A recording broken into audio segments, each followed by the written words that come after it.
जो विदिशा से हमारे साथ जुड़ी हैं। ये स्वयं स्कूल शिक्षिका हैं और कैरियर काउंसलर के रूप में निरंतर सजग हैं, सक्रिय हैं। मैं उनका स्वागत करती हूँ। चौथी हमारी वक्ता हैं सुश्री अक्षिता कुकरेजा, जो दिल्ली से हमारे साथ आज के इस वेबिनार में जुड़ी हुई हैं। मैं बहुत ही हृदय से उनका स्वागत करती हूँ। ये मीटिंग कोऑर्डिनेटर हैं। इसके बाद हमारे साथ हैं डॉक्टर अर्पणा अशोकन, जो भोपाल से हमारे साथ कैरियर संबंधी व्याख्यान देने के लिए जुड़ी हुई हैं। और महाविद्यालय में हमारे साथ जुड़ी हुई हैं डॉक्टर निहारिका भावसार, जो एंकरिंग भी कर रही हैं और इस संस्थान में कोऑर्डिनेटर भी हैं। उन्हीं के प्रयासों से आज हमारे विद्यार्थी इस बहुमूल्य व्याख्यान से लाभान्वित हो सकेंगे। कहा जाता है कि यूं तो पत्थर की भी तकदीर बदल सकती है, शर्त यह है कि सलीके से संवारा जाए। तो हम अपने विद्यार्थियों को सलीके से संवारने के लिए सतत प्रयत्नशील हैं। आज जो बड़े विभूतियां हमारे साथ जुड़ी हुई हैं, हम महाविद्यालय परिवार की ओर से उनका हार्दिक अभिनंदन करते हैं। आज उनके द्वारा जो व्याख्यान विद्यार्थियों को दिया जाएगा, वो हमारे विद्यार्थियों को नई दिशा प्रदान करेगा और उनके मस्तिष्क में जो दिग्भ्रम की स्थिति है, जो उनके मार्ग का धुंधलका है, वो निश्चित रूप से इस व्याख्यान के माध्यम से समाप्त हो सकेगा। मैं पुनः सभी का स्वागत करते हुए अपनी वाणी को विराम देती हूँ और मंच पुनः निहारिका भावसार को सौंपती हूँ। बहुत बहुत धन्यवाद। Thank you so much ma'am. तो मैम के इन्हीं प्रेरणा स्रोत शब्द से हम सेशन को आगे बढ़ाते हैं और सुनते हैं कि अक्सर कॉलेज के विद्यार्थी क्या क्या 6 गलतियां करते हैं। तो आप सभी लोग एक्साइटेड है ना सुनने के लिए? हाँ, हो सकता है आप लोग भी रिलेट कर पाए कि हम क्या गलतियां हमने कभी की है। शायद हमें पता भी नहीं, आज का सेशन सुनने के बाद शायद पता चलेगा कि मैंने भी ऐसी कोई गलती की है। हाँ, और थोड़ा सा अवेयर हो जाएंगे, या फिर आपने गलती की है तो उसको कैसे सुधारें। हाँ, तो आज हम वो देखते हैं। तो सबसे पहले मैं डॉक्टर रेणु सिंह मैम को आमंत्रित करना चाहूंगी। मैम एक करियर काउंसलर है और मैम नागदा से हमारे साथ जुड़ी है आज। She is the marital and relationship counselling में एक्सपर्ट है और साथ ही साथ एडोलेसेंट हेल्थ एंड काउंसलिंग में भी मैम का स्पेशलाइजेशन है। मैम ने पीएचडी जूलॉजी से करने के बाद MSc in counselling and family therapy किया है। तो मैम ने भी शायद अपने कॉलेज टाइम में कुछ गलती की होगी। तो मैम से जानते हैं कि आपने आपके कॉलेज टाइम में क्या गलती की। तो Renu ma'am, over to you. Hello, respected madam doctor Vijeta Choubey, principal JH government PG college Betul, doctor Manoj Ubre, nodal officer, madam doctor Meena Doniwal, madam doctor Jyoti Sharma, members of Swami Vivekananda career guidance cell, हमारे प्यारे स्टूडेंट्स और हमारे friends from career counsellors India, आप सभी को doctor Renu Singh का नमस्कार, good afternoon. सबसे पहले तो मैं डॉक्टर निहारिका भावसार को धन्यवाद देना चाहूँगी कि मुझे आपने अपने सभी कॉलेज फ्रेटर्निटी और स्टूडेंट से परिचित कराया और साथ ही साथ हमारी तारीफ करने के लिए। मुझे बहुत खुशी है कि आज हम एक बहुत ही विशेष चर्चा के लिए इस वर्चुअल प्लेटफॉर्म पे एकत्रित हैं और चर्चा का विषय है करियर मिस्टेक्स, 6 गलतियां जो कि कॉलेज के विद्यार्थी अक्सर करते हैं या उन्हें नहीं करना चाहिए। और आज के इस परिचर्चा का मुख्य उद्देश्य है आपको गलतियों से बचाना और गलतियों को अवगत कराना। तो दोस्तों, करियर सिलेक्शन एक बहुत ही गंभीर विषय है जिसके प्रति जनरली लोगों का बहुत ही कैजुअल अप्रोच रहता है। स्ट्रीम सिलेक्शन से लेकर जॉब में आने तक जो भी स्ट्रीम और करियर हमारे पास सबसे पहले और आसानी से मिल जाती है, हम लोग उसी ओर खींचे चले जाते हैं। और जबकि हम सब ये बहुत अच्छे से जानते हैं कि हमारा जो एक डिसीजन होता है करियर सिलेक्शन का और करियर जॉब ऑप्ट करने का, उस पे हमारा पूरा भविष्य निर्भर होता है, फिर भी हम लोग उस चीज को गंभीरता से नहीं लेते हैं, या फिर ये कह लीजिए गंभीर नहीं दिखते हैं और गलतियां पे गलतियां करते जाते हैं।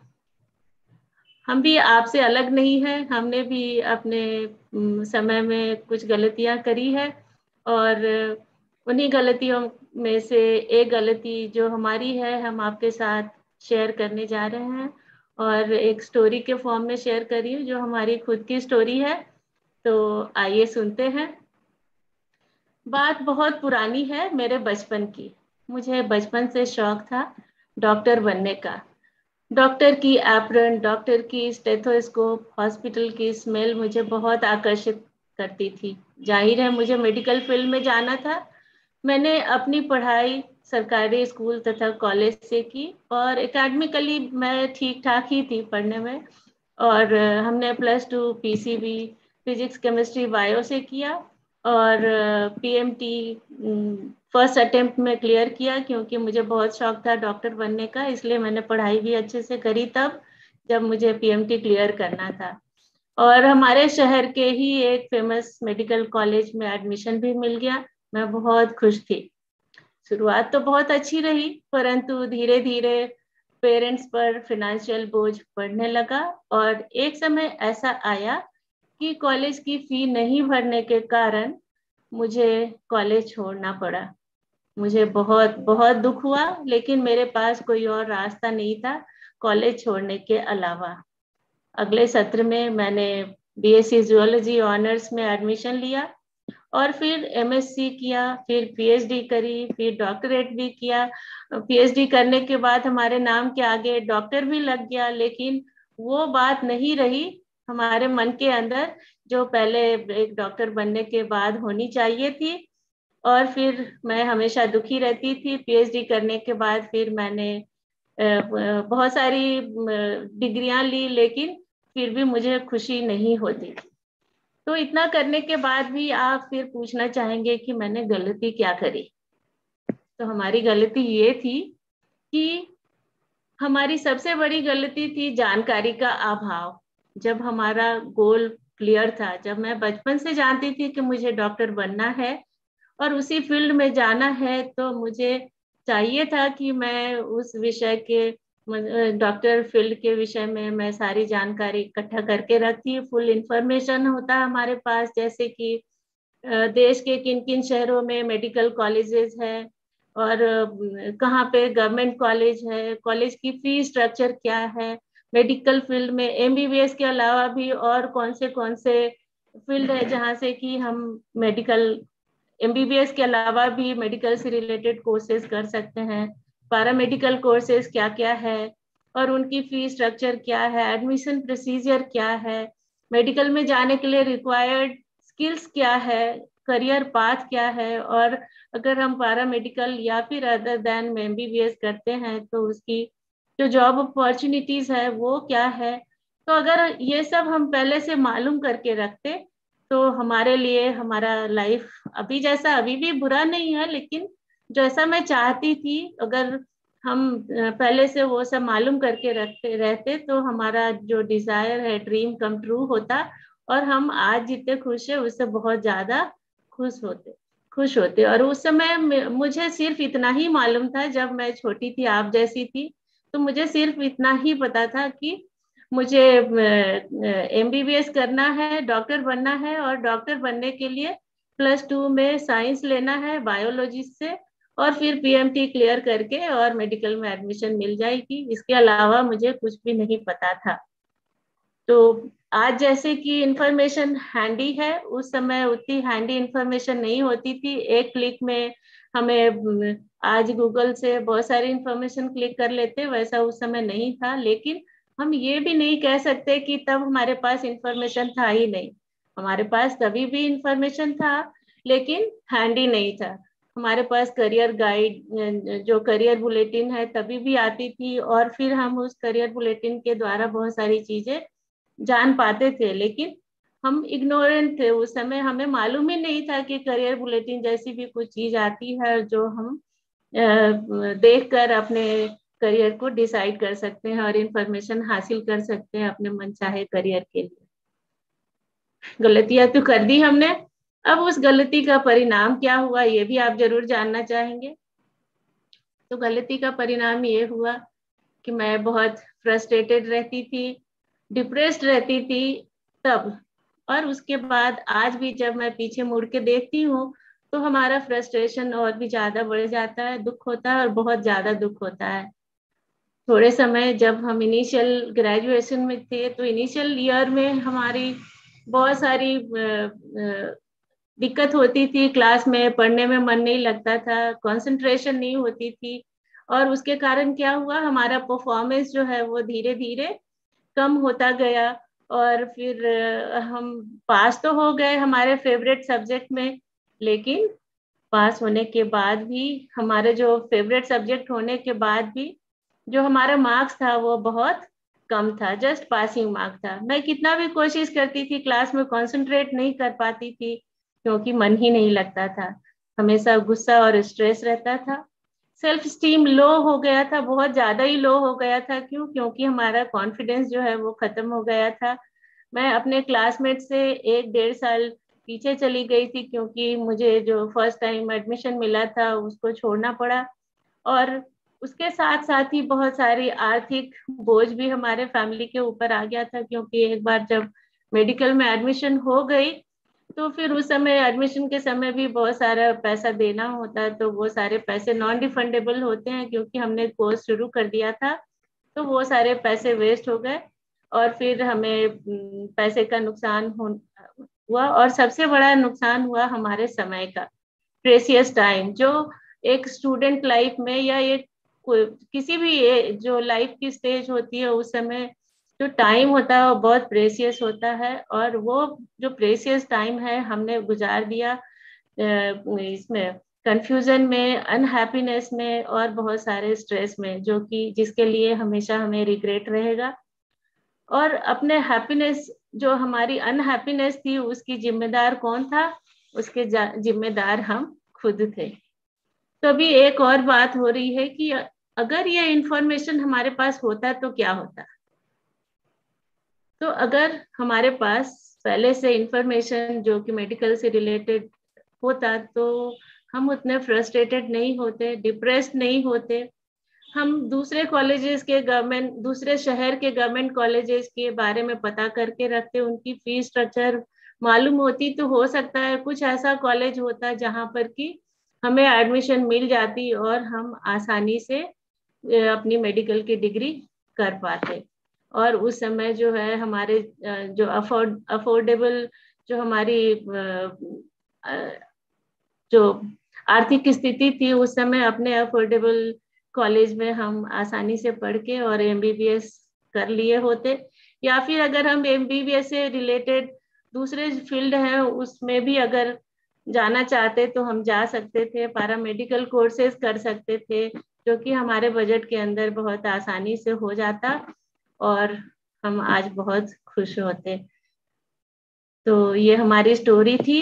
मुझे उम्मीद है कि आपको हमारी कहानी समझ आई होगी और भी आप ये भी जान पाए होंगे कि 4 अक्षरों वाला शब्द जानकारी और 11 लेटर्स वाला शब्द इंफॉर्मेशन जीवन में कैसे कैसे भूचाल ला सकता है और कौन सी प्रॉब्लम जो है वो क्रिएट कर सकता है।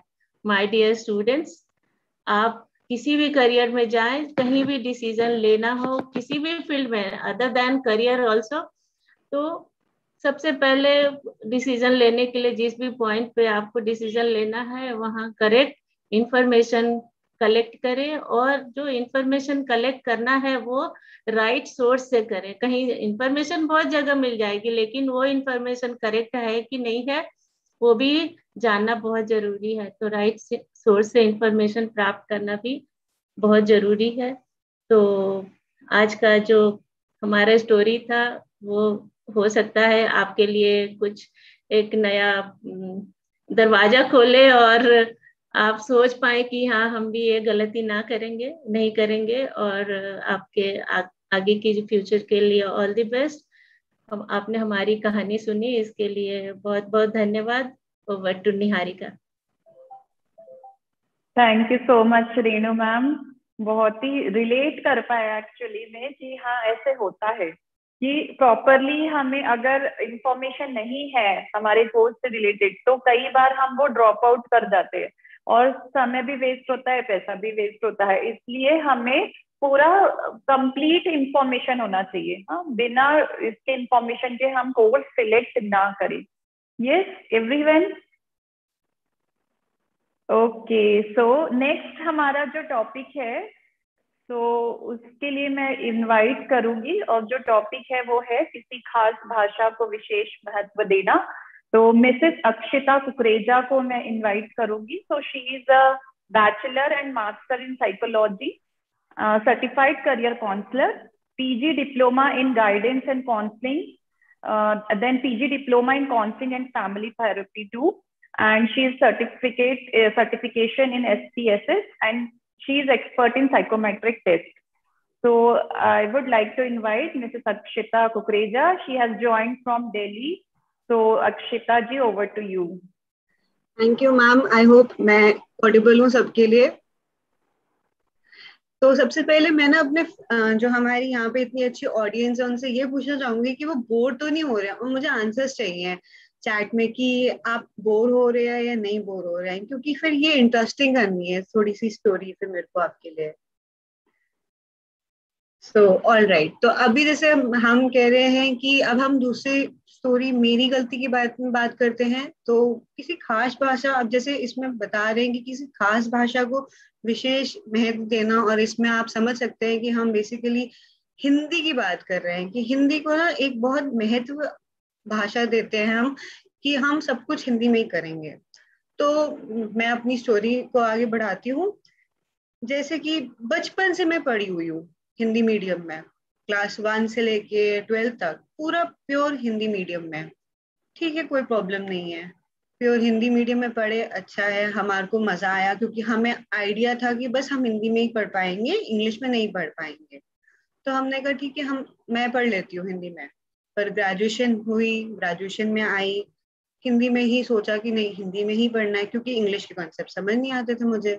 तो अब क्या करें, तो हम टीचर्स को बोलते थे कि जो हमारा जो इंग्लिश का मटेरियल है उसको आप हिंदी में पूरा कन्वर्ट करो। तो टीचर्स भी बहुत मेहनत करती थी और बोलती थी कि नहीं बेटा हम कर देंगे। मेहनत करती थी, रात रात भर बैठ के वो कन्वर्ट करती थी हमारी किताब को, इंग्लिश वाली को, कि हम उसको अच्छे से पढ़ पाए। पर कभी ना कभी आगे जाके हमें भी लगा कि नहीं यार, हिंदी में ही करते रहेंगे काम, आगे जाके कैसे करेंगे। अब इतनी नौकरी और इतनी जॉब्स जहाँ पे आपने भी कहीं देखा होगा कि नहीं हिंदी की जरूरत नहीं होती, इंग्लिश की जरूरत होती है। क्यों? क्योंकि इंटरव्यू इंग्लिश में होता है। अब आपका इंटरव्यू है तो आप जाके किसी को बोल नहीं सकते ना कि नहीं हम हिंदी में ही आंसर देंगे इंटरव्यू का, इंग्लिश में नहीं देंगे, क्योंकि हमें नहीं आती है।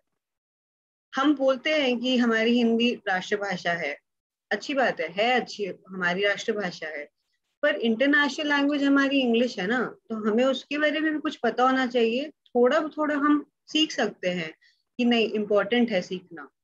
तो हम ऐसे ही बहुत सारे दोस्त कॉलेज में बैठते थे, बात करते थे। कईयों को आती थी हिंदी में, हिंदी लैंग्वेज अच्छी लगती थी, कई बोलते थे यार हम इंग्लिश ही समझ पाएंगे, हम इंग्लिश में ही काम कर सकते हैं, हमसे नहीं हिंदी में समझ आता। तो हम बहुत टेंशन में आ गए कि यार कैसे होगा। मतलब जो मेरे ग्रुप के दोस्त थे उन्होंने बोला यार हम तो हिंदी वाले, इंग्लिश वाले तो हमसे बात ही नहीं करते, क्योंकि हमें तो कुछ पता ही नहीं है। तो मैंने कहा ऐसा थोड़ी होता है, हमारे को तो सीखनी पड़ेगी ना। फिर हमने थोड़ा थोड़ा करके, कुछ ना कुछ करके, थोड़ा थोड़ा, कि आजकल तो ऑनलाइन इतना कुछ है मटेरियल कि आप इंग्लिश सीख सकते हो बैठे बिठाए घर पे। तो थोड़े थोड़े मटेरियल्स से यूज करो, पढ़ो, लोगों दोस्तों के साथ बातचीत करो इंग्लिश में, एक दूसरे की गलती बताओ, इम्पोर्टेंट है वो सब कुछ बताना भी। तो हमने ऐसे ऐसे किया, ठीक है। फिर हमने बहुत मेहनत करी, और फिर ग्रेजुएशन में हमने टीचर्स को बोला कि मैम आप इंग्लिश में ही समझाना, हमें अब हिंदी की जरूरत नहीं है, अब हम इतना थोड़ा थोड़ा समझ सकते हैं। हम अपनी मैम की हेल्प भी लेते थे कि मैम आप हिंदी में भी थोड़ा सा आइडिया दो कि वो है क्या टॉपिक, पर जो इंग्लिश की टर्मिनोलॉजी है वो जरूरी है पढ़नी। तो वो बताया उन्होंने, वो हमारे को समझाती थी। हमारे दोस्त हम सब एक दूसरे की मदद करते थे। फिर हम एक दूसरे को इंटरव्यू का बताते थे कि यार इंटरव्यू में क्या क्या पूछ सकते हैं, कैसे क्वेश्चन पूछ सकते हैं, इंग्लिश में आप कैसे अपने आप को इंटरव्यू में तैयार कर सकते हो। तो ये मेरी गलती ये थी कि हम बचपन से जो हिंदी पढ़ते थे ना, वो हमारे को हटाना था कि नहीं सिर्फ हिंदी में ही सब कुछ काम नहीं चलेगा, इंग्लिश और हिंदी दोनों मिलके चल सकती है। ऐसा नहीं है कि नहीं चल सकती है, इंग्लिश भी चल सकती है, पर इंग्लिश ज्यादा चलती है क्योंकि आजकल आप जहाँ भी काम करते हो वो आपका इंटरव्यू लेते हैं, आपका मैक्सिमम जो काम होता है वो इंग्लिश में होता है। तो आपको इंग्लिश में आपसे सब कुछ वो पूछेंगे, बताएंगे। प्रिंट प्रेजेंटेशंस भी ऐसा नहीं है कि नहीं बनती हैं, प्रेजेंटेशंस भी वो हो जाती हैं, कन्वर्ट हो जाती है हिंदी में। पर कब तक हिंदी का साथ लेंगे, कब तक? इंग्लिश का कभी तो कभी साथ लेना पड़ेगा ना। तो हमारी ये गलती थी। तो मैंने कहा ठीक है, अब हम दोस्तों के साथ करने लग गए, बात बात करते थे, अच्छे से करते थे, टाइम अच्छे से उनके साथ सेट हुआ।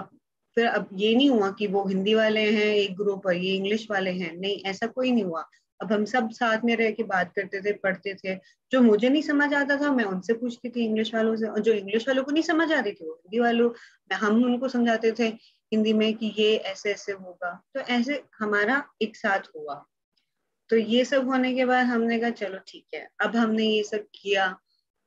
उसके बाद पोस्ट ग्रेजुएशन आ गई, उसमें भी हमने मेहनत करी कि अब हमने ग्रेजुएशन में सीख ली हिंदी, हिंदी में हम कैसे काम करते हैं वो सब कुछ हमने सीखा। फिर इंग्लिश की थोड़ी से हमने हिंदी, इंग्लिश में हम काम करने लग गए अच्छे से। तो हम पोस्ट ग्रेजुएशन में एंट्रेंस एग्जाम देने लग गए इंग्लिश में, अच्छे से बात करने लगे दोस्तों से, और फिर इंटरव्यूज देने लग गए आफ्टर पोस्ट ग्रेजुएशन जहाँ पे भी हमें जॉब करनी थी। तो अच्छे से हम फ्लाइंग कलर्स से हम जीतने लग गए और हमारे को अच्छे से नौकरी मिलने लग गई। तो बेसिकली जो ये बात है, बात ये है कि हमारे को दोनों लैंग्वेज पे अपना होना चाहिए। जैसे हिंदी तो आपको पता है कि आप हिंदी में आप टॉपिक को जानते हो, अच्छे से पढ़ सकते हो, पर जो इंग्लिश है उसको आप कैसे एक्सप्लेन करोगे और उसको कैसे समझोगे अपने साथ में।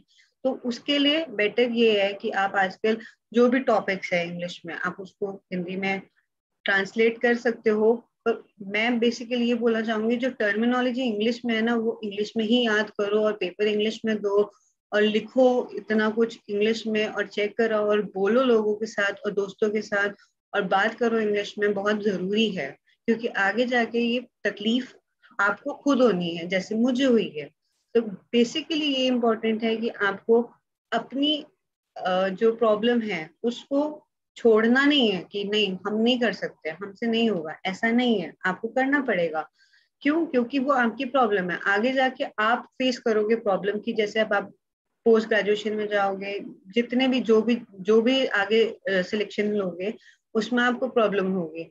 आप कहीं पे भी बात करने लगोगे, कोई भी आपके सामने बहुत इंपॉर्टेंट पर्सन होगा, वो बोलेगा आपको इंग्लिश नहीं आती है। तो वो एक थोड़ा सा होता है कि बुरा लगता है कि ऐसे थोड़ी होता है कि हमें कुछ नहीं आता, हमें आता है, हम सब कर सकते हैं।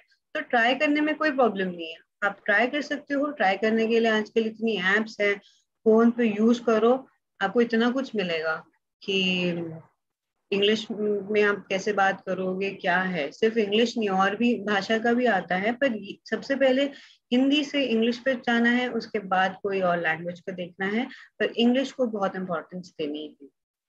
तो ये थी हमारी स्टोरी। और over to Niharika ma'am.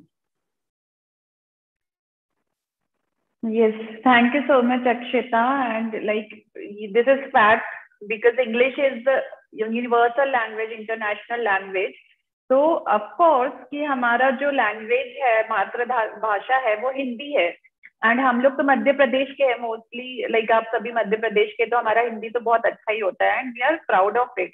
But जो हमें अगर आगे एजुकेशन में आगे बढ़ना है, like if we are planning to do some MPhil PhD, and अगर हमें कनेक्ट करना है पूरे वर्ल्ड से कि किस कॉर्नर पे क्या वर्क हो रहा है, अगर हमें जानना है तो वी शुड नो इंग्लिश, हमें इंग्लिश आना ही चाहिए।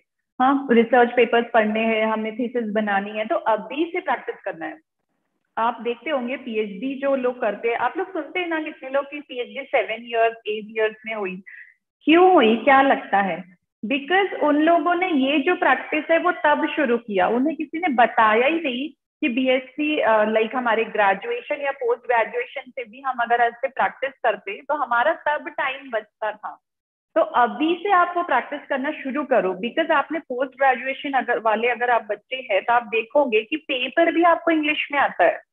यू हैव ऑप्शन ऑल दो कि आप इंग्लिश हिंदी दोनों लैंग्वेज यूज कर सकते हैं, बट आप अगर इंग्लिश में लिखोगे तो अभी से आपका वो प्रैक्टिस होगा। आपको डिसर्टेशन होता है वो पूरा आप इंग्लिश में करो। हाँ, तो ऐसे आप अभी से शुरू करो ना। अभी जो आपके सीसी होते हैं उससे शुरू करो, असाइनमेंट्स होते हैं उससे शुरू करो।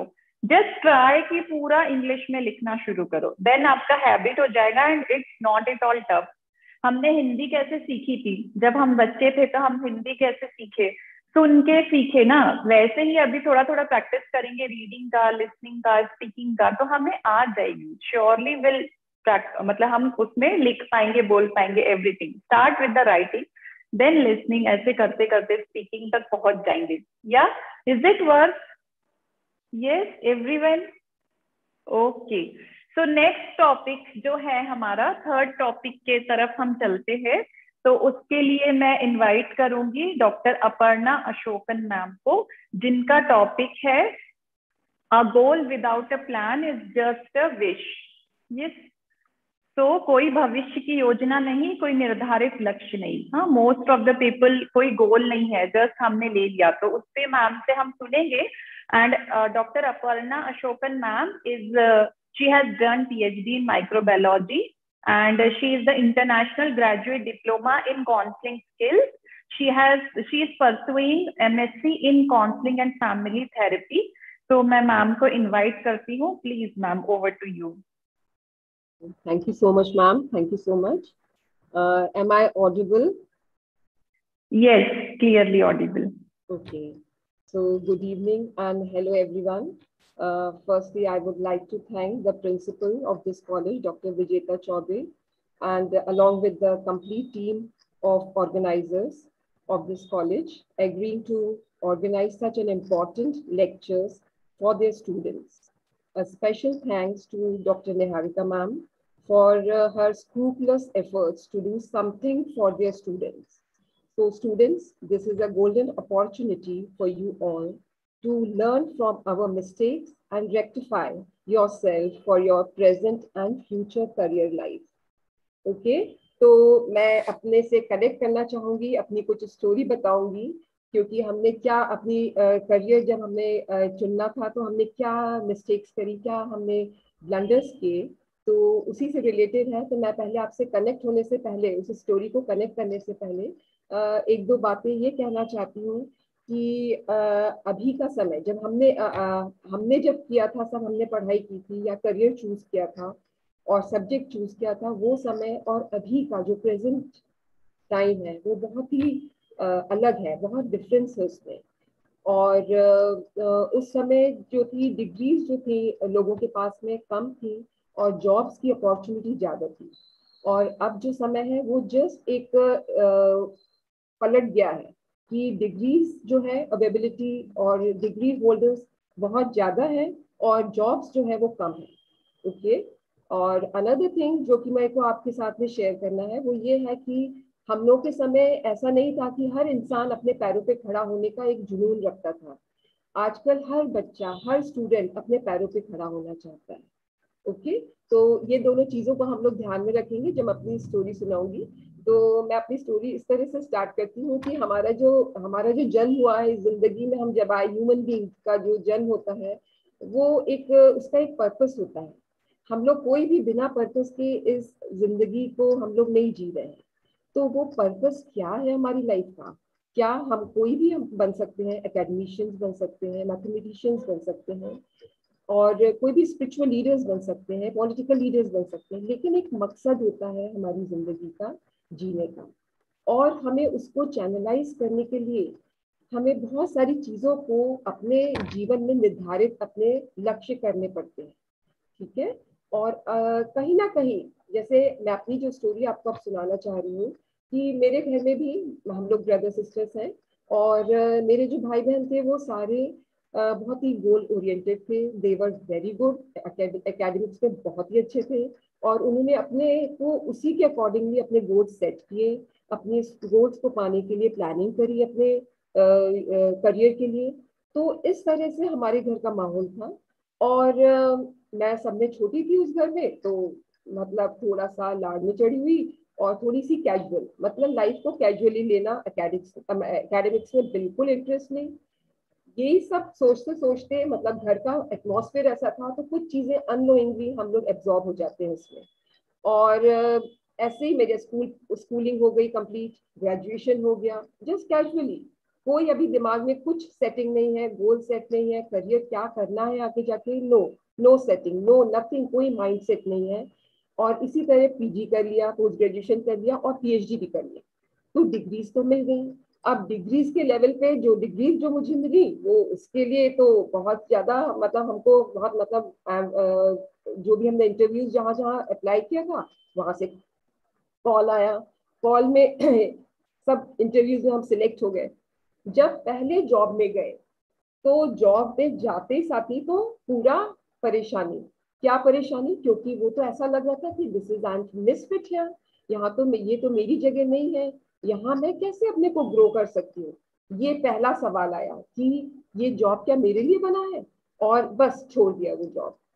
दूसरा, इसी तरह दूसरा जॉब भी, उसमें भी सिलेक्शन हो गया, क्योंकि उस समय तो जॉब्स की कमी नहीं थी और हमारे पास डिग्रीज थी, तो इंटरव्यूज के बेसिस पे हमारा सिलेक्शन हो जाता था। अभी तो आपको स्क्रूटनी करने के लिए आपको पहले प्री एग्जाम देने पड़ते हैं, फिर आपके रिटन एग्जाम्स होते हैं, देन इंटरव्यूज होते हैं।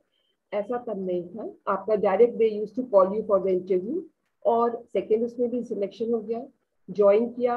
अगेन 3 मंथ्स गए होंगे और उसके बाद ऐसा लगा कि ये तो बहुत सफोकेटिंग है, यहाँ तो अभी आगे निभाना बहुत मुश्किल है। जो मुझे करना है वो ये लोगों को लगता है कि वो कोई यूजफुल ही नहीं है। तो इतना मिसफिट अपने को महसूस करना, बहुत ही परेशानी, और फिर छोड़ दिया वो जॉब। तो घर में तो एक ऐसा माहौल था कि मतलब मजा, सब लोग मेरा मजाक ही बनाते थे। एक जॉब छोड़ा, जो 2 जॉब छोड़े, क्या मतलब है ये जॉब में क्या घर का माहौल मिलेगा, like this they used to make fun. लेकिन मुझे भी ऐसा थोड़ा लगता था, लेकिन फिर भी मैंने कभी ऐसा उस पर कभी अभी तक ये चीज थोड़ी थोड़ी सी एहसास होने लग गया था कि what I am up to, why I am here, मेरा क्या पर्पस है जिंदगी का, क्या मैंने सिर्फ पढ़ाई करना था मुझे, और पढ़ाई भी किया तो मुझे क्या करियर चाहिए, क्या मैंने इसके लिए कभी अपने को स्क्रूटिनाइज नहीं किया, मैंने कभी कोई किसी से गाइडेंस क्यों नहीं लिया कि मुझे मेरा रुझान किधर है, मेरा इंक्लिनेशन किधर है, मैं क्या कर रही हूँ, क्यों कर रही हूँ। और इस तरह से थर्ड जॉब भी ज्वाइन किया और उसको भी थोड़े मतलब शायद 6 मंथ्स में छोड़ा होगा, लेकिन बिल्कुल इंटरेस्ट के बिना मैंने किया। स्टूडेंट्स, मैं ये आप लोगों से कहना चाहती हूँ कि जैसे मैंने बोला कि सब लोग अपने पैरों पे खड़े होना चाहते हैं, उस समय ऐसा नहीं होता था। जैसे मेरे पेरेंट्स मेरे साथ थे और मैं कंपैरेटिवली यंग थी और मुझे जॉब मिल रहे थे, तो मुझे कभी भी फाइनेंशियल क्रंच का एहसास नहीं कराया मेरे पेरेंट्स ने। और मुझे भी कभी ये चीज को कभी भी मैंने वो भी नहीं किया, इस पर कोई गौर भी नहीं किया कभी। लेकिन स्टूडेंट्स, आप लोग बहुत ही जागरूक हैं और मुझे मालूम है कि सब अपने पैरों पे खड़ा होना चाहते हैं, और इसके लिए आपको जो जॉब मिलता है वो उसको आपको जरूर ही विथस्टैंड करना पड़ेगा, क्योंकि जॉब्स कम है। तो इसीलिए जॉब्स अगर कम है और आपको वो जॉब मिल रहा है, तो आपको शुरू से ही अपने ऊपर एक्सरसाइज करनी पड़ेगी। किस तरह से, क्या करना पड़ेगा, एनालिसिस करनी पड़ेगी। मैंने वो गलती करी अपने, कभी मैंने सेल्फ एनालिसिस नहीं करी, कभी मैंने करियर गाइडेंस नहीं लिया कि मेरा ये सब्जेक्ट में रुझान है, या मुझे यहाँ पे इंटरेस्ट है, या मुझे स्पोर्ट्स में इंटरेस्ट है। कभी नहीं, जो चीजें मिलती गई इजीली वो चीजें अपनाते गए और ऐसे डिग्रियां हासिल करते गए। नॉलेज भी था क्योंकि इंटरव्यू में सिलेक्शन हो जाता था, लेकिन ये वो नहीं है चीज। जहाँ पे हम एंड अप होते हैं वो है जॉब। और जब जॉब हमने ज्वाइन किया, उसमें हमने, आई हैव ऑलरेडी आपके साथ में शेयर कर चुकी हूँ कि कितना मुझे परेशानी हुई, क्योंकि मेरे को कहीं पर कोई इंटरेस्ट ही नहीं है, कोई मेरे इसके लिए स्किल्स ही नहीं है। और अगर हम इसी चीज को अगर रिवर्स उसमें ले जाए कि अगर मैंने अपना चीज को शुरू से ही करियर गाइडेंस लिया होता, तो डेफिनेटली मैं कुछ अपने को स्किल्स को डेवलप करती उसके अकॉर्डिंगली। और ऐसा कोई हस्ती नहीं था कि जो वहां पे मुझे विथस्टैंड नहीं होने देता जॉब्स में। तो ये सारी चीजें बहुत ही ध्यान रखिए जब आप अपने जॉब का सिलेक्शन के लिए जा रहे हैं तो आपका इंटरेस्ट कहाँ है, what is your interest. Interest अगर आपको मालूम पड़ता है based on your personality, based on your aptitude, तो आपकी बहुत सारी चीजें जो है वो क्लियर होती जाती है, रास्ते आपके खुलते जाते हैं और आपको अपना इंटरेस्ट भी ओपन हुआ दिखता है। ठीक है, तो ये सारी चीजें जो है ये अपना सेल्फ एनालिसिस करिए एंड जरूर करियर गाइडेंस लीजिए अगर आप कंफ्यूज हैं। और अगर आप अपनी सेल्फ एनालिसिस से अपना इंटरेस्ट को मालूम कर रहे हैं, तो set your goals at the very early age. अपना जो है वो गोल्स को बहुत सेट करके चलिए और उसके लिए पूरा प्लानिंग करिए कि क्या करना है हमें आगे चल के, हमें अपने गोल्स कैसे अचीव करने हैं। तो लास्ट में बस यही कहना चाहूंगी स्टूडेंट्स कि एक अभी एस्ट्रोनॉट राकेश शर्मा है, उन्होंने बोला था कि अगर आप में जुनून है किसी चीज को पाने का, तो वो जुनून को अगर आप पा गए हैं तो आपकी जो यात्रा है वो बहुत ही इजी हो जाएगी, बहुत ही सरल हो जाएगी। तो इस चीज को जरूर ध्यान रखिए और all the very best and good luck. हम लोग स्टोरी सुनाने आए हैं और अपने अपने जो भी हमने ब्लंडर्स किए हैं करियर चुनने में या पढ़ाई या सब्जेक्ट चुनने में, वही आपसे शेयर करना चाह रहे हैं। तो इस चीज को आप वो मत करिए, अपने पे ध्यान दीजिए, अपना करियर गाइडेंस देखिए कैसे करना है और एनालिसिस करिए, सेल्फ एनालिसिस करिए। ओके, तो students all the very best and good luck. Over to you Niharika ma'am. Thank you so much Aparna ma'am. Yes, हम लोग बहुत अच्छे से रिलेट कर पाए इस चीज को, और ये होता भी है ना। आप लोगों को क्या लगता है कितने लोगों के साथ ऐसा हुआ है कि हमने कोई सब्जेक्ट चूज किया, थोड़े टाइम बाद पता चलता है कि यार मेरा तो इंटरेस्ट ही नहीं है। और हम कैसे इन्फ्लुएंस होते हैं, है ना, दूसरे हमें बोलते हैं या मेरी फ्रेंड ने ये लिया है। कितने लोगों के साथ हुआ है, कितने लोगों के साथ ऐसा हुआ है, दूसरों के इन्फ्लुएंस में आके हमने ले लिया और फिर थोड़े टाइम बाद तो क्या हुआ, waste of time, waste of money. फिर थोड़े टाइम बाद मेरा तो कुछ और इंटरेस्ट है। तो हमें ये गलती नहीं करनी है। अगर आपके साथ हो चुकी है या आपका फ्रेंड गलती कर रहा है या अभी जो लोग एडमिशन ले रहे हैं उसमें गलती हुई, तो आप अभी भी उनको अवेयर कर सकते हैं। यस, तो हम अपने नेक्स्ट टॉपिक के तरफ चलते हैं जो बहुत ही इंटरेस्टिंग है। तो उसके लिए मैं मिसेस प्रणीता कहानीकर मैम को इनवाइट करूंगी। उन्होंने विदिशा से हमारे साथ ज्वाइन किया है और उनका टॉपिक है सिर्फ डिग्री के लिए कोर्स करना। So very interesting topic. So Mrs. Pranita Kahanikar ma'am, she is a MA in psychology and she has done B.Ed and certification in counseling and guidance, working as PGT psychology. She is a school counselor and also a career counselor. So I would like to invite Pranita ma'am. Over to you, ma'am.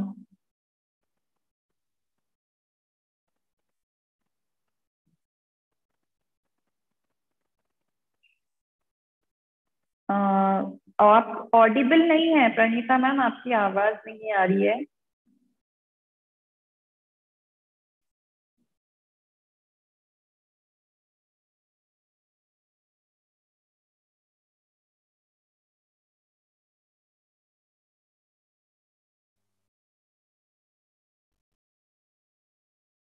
No ma'am, अभी भी Audible नहीं है। Network issue है वहां पे।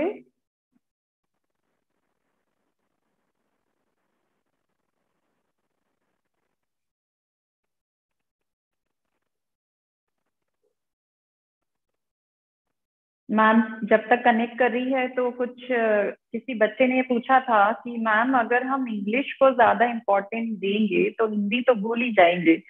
तो हमारी मातृभाषा हम कभी भूल सकते हैं क्या? वो तो हमारे बचपन से हमें ऐसे सिखाया गया है, हम सुन सुन के बड़े हुए, तो हम हिंदी तो भूल ही नहीं सकते।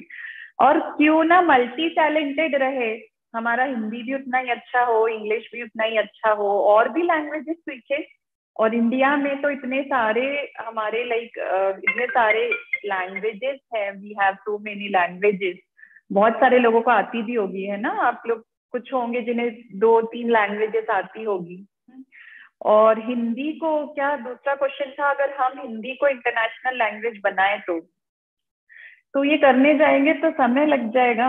और हिस्ट्री देखे तो अगर हिंदी होता तो दूसरे कॉर्नर पे लोग बोलते कि इंग्लिश क्यों नहीं है। तो जो लैंग्वेज है उसे क्यों ना एक्सेप्ट करे और सीखे, हमारा ही ग्रोथ होगा ना after all. Yes yes Pranita ma'am. आप एक बार हेडफोन रिमूव करके देखिए शायद। निहारिका, प्रणीता मैम को होस्ट बना दीजिए। Am I audible? Yes, now it's audible. Yes, Okay, Pranita okay. ma'am. So sorry for this disturbance.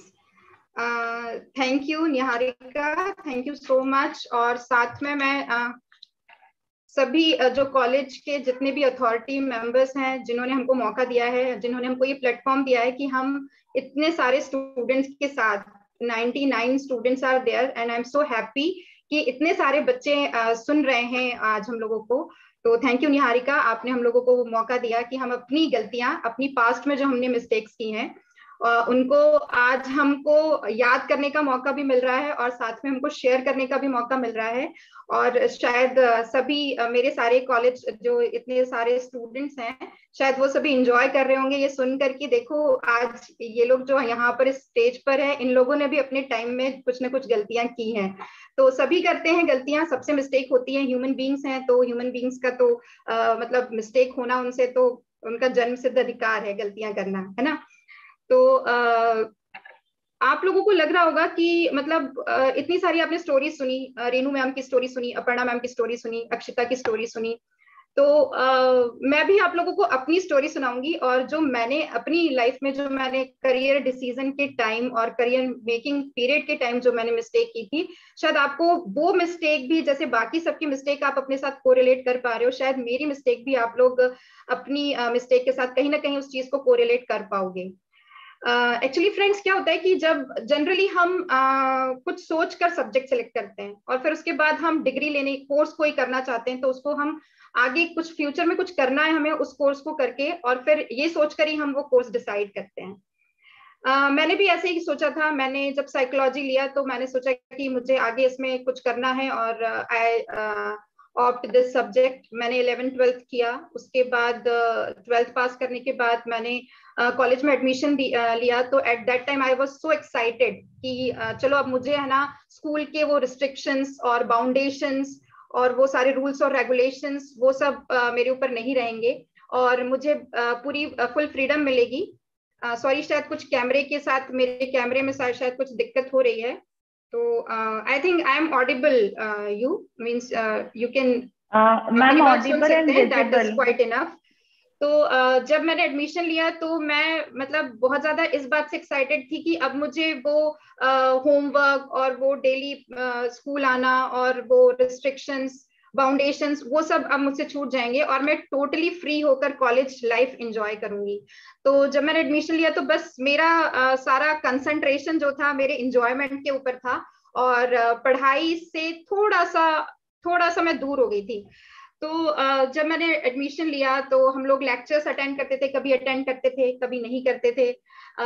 जो मतलब जो हमारे टीचर्स होते थे वो हम लोगों को बहुत ज्यादा गाइड करने की कोशिश करते थे, तो कभी हम उनको अवॉइड भी कर देते थे और कभी कभी हमें लगता था हमें सब पता है, हम तो सब कर लेंगे, जब समय आएगा तब हम सब कर लेंगे। हमारी एक ये सोच रहती थी कि अभी तो हमें एंजॉय करना है, जब टाइम आएगा तब देखा जाएगा।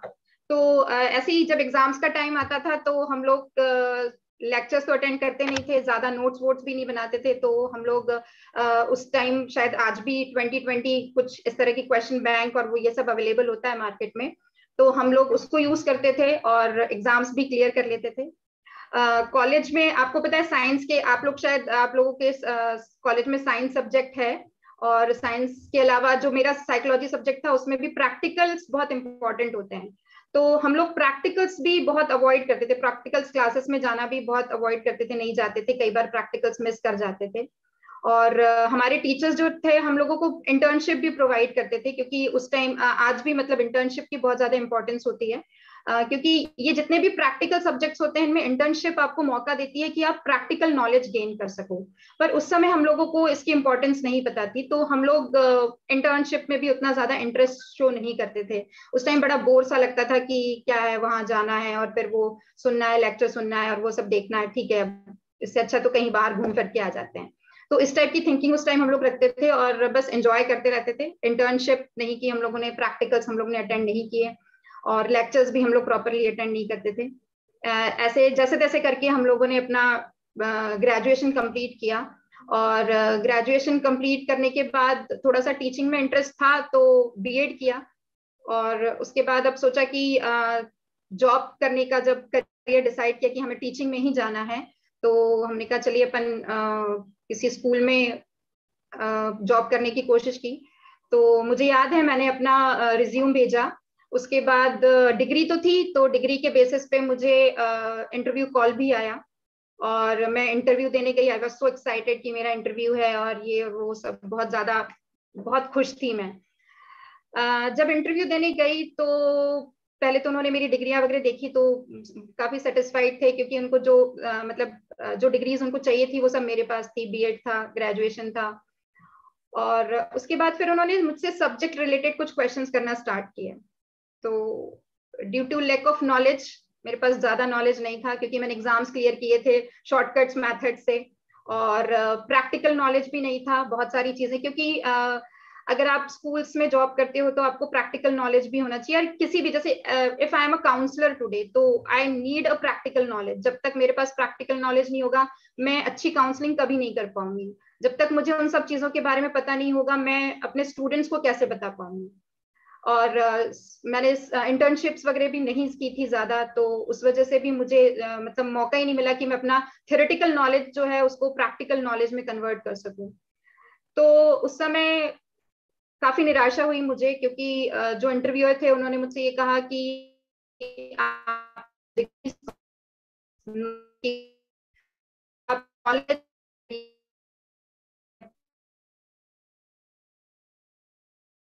अप्लाई करिए। तो ये मेरा फेल्योर था, लेकिन मुझे काफी अफसोस हुआ, बहुत हर्ट भी हुआ। लेकिन फिर उसके बाद मुझे एहसास हुआ कि ये मेरी बहुत बड़ी मिस्टेक थी कि मैंने इन सब चीजों को उस समय अवॉइड किया।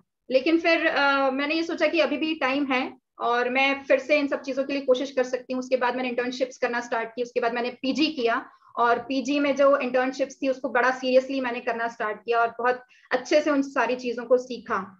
और जो गलती मैंने की थी उसको सुधारने की कोशिश की। तो आप सबसे मेरा यही कहना है, यही सजेशन मैं आप लोग को देना चाहूंगी कि आप लोग भी जो भी कोर्स कर रहे हैं उसमें शॉर्टकट्स में मत जाइए। जो भी चीज आप सीख रहे हैं उसको अच्छे से सीखिए। अपने अंदर मतलब कॉलेजेस में जो भी इंटर्नशिप कराई जाती है उन्हें करिए, या आपको को कैरिकुलर एक्टिविटीज कराई जाती है उसमें भी पार्टिसिपेट करिए, बिकॉज ये आपके स्किल डेवलपमेंट के लिए बहुत ज्यादा इंपॉर्टेंट होती है।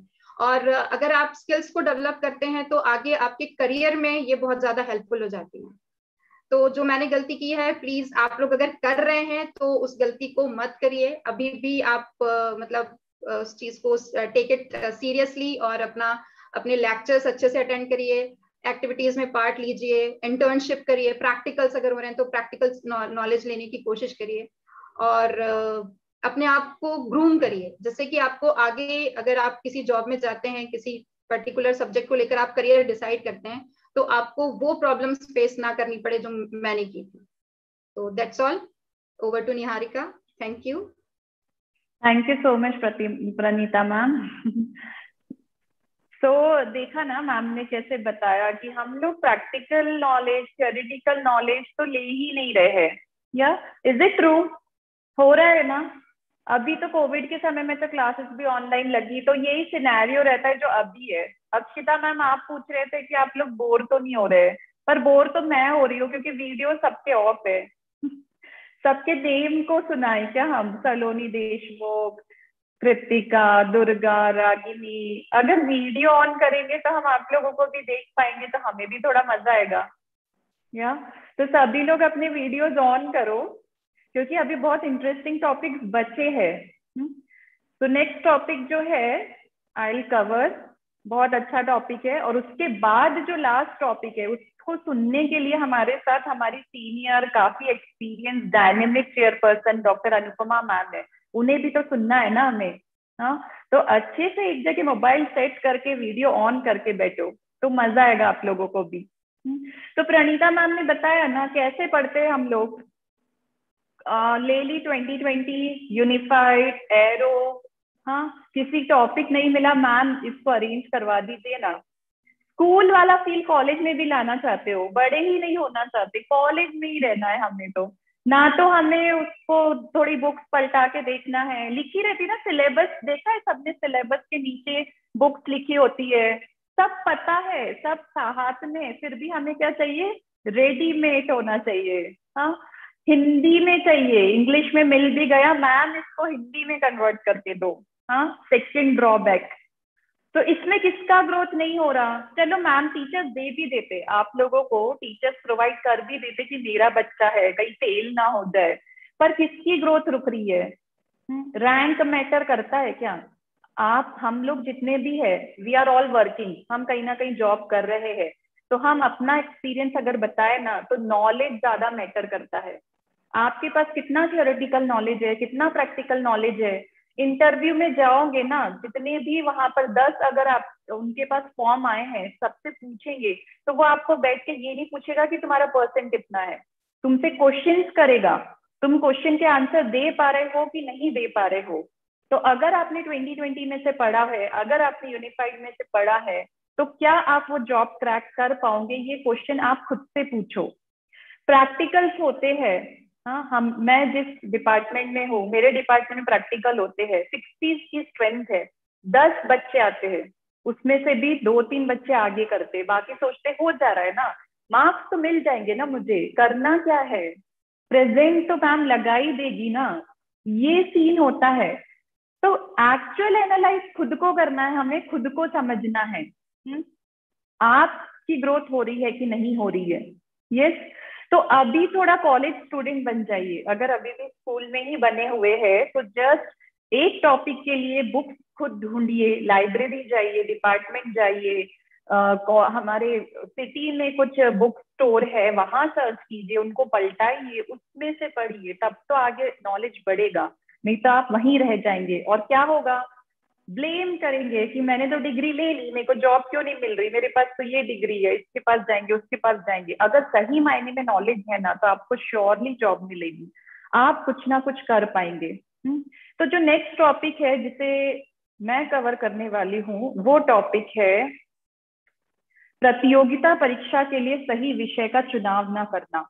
तो आप में से बहुत सारे लोग होंगे जो डिग्री तो कर ही रहे हैं, उसके साथ साथ में कुछ ना कुछ कॉम्पिटिटिव एग्जाम की तैयारी कर रहे हैं, जिसमें कि कहीं पे हमारे गवर्नमेंट जॉब्स लग जाए, पीएससी क्रैक कर ले, या तो हम लाइक बैंक की तैयारी करते होते, बैंक में कुछ स्टेबल जॉब लग जाए।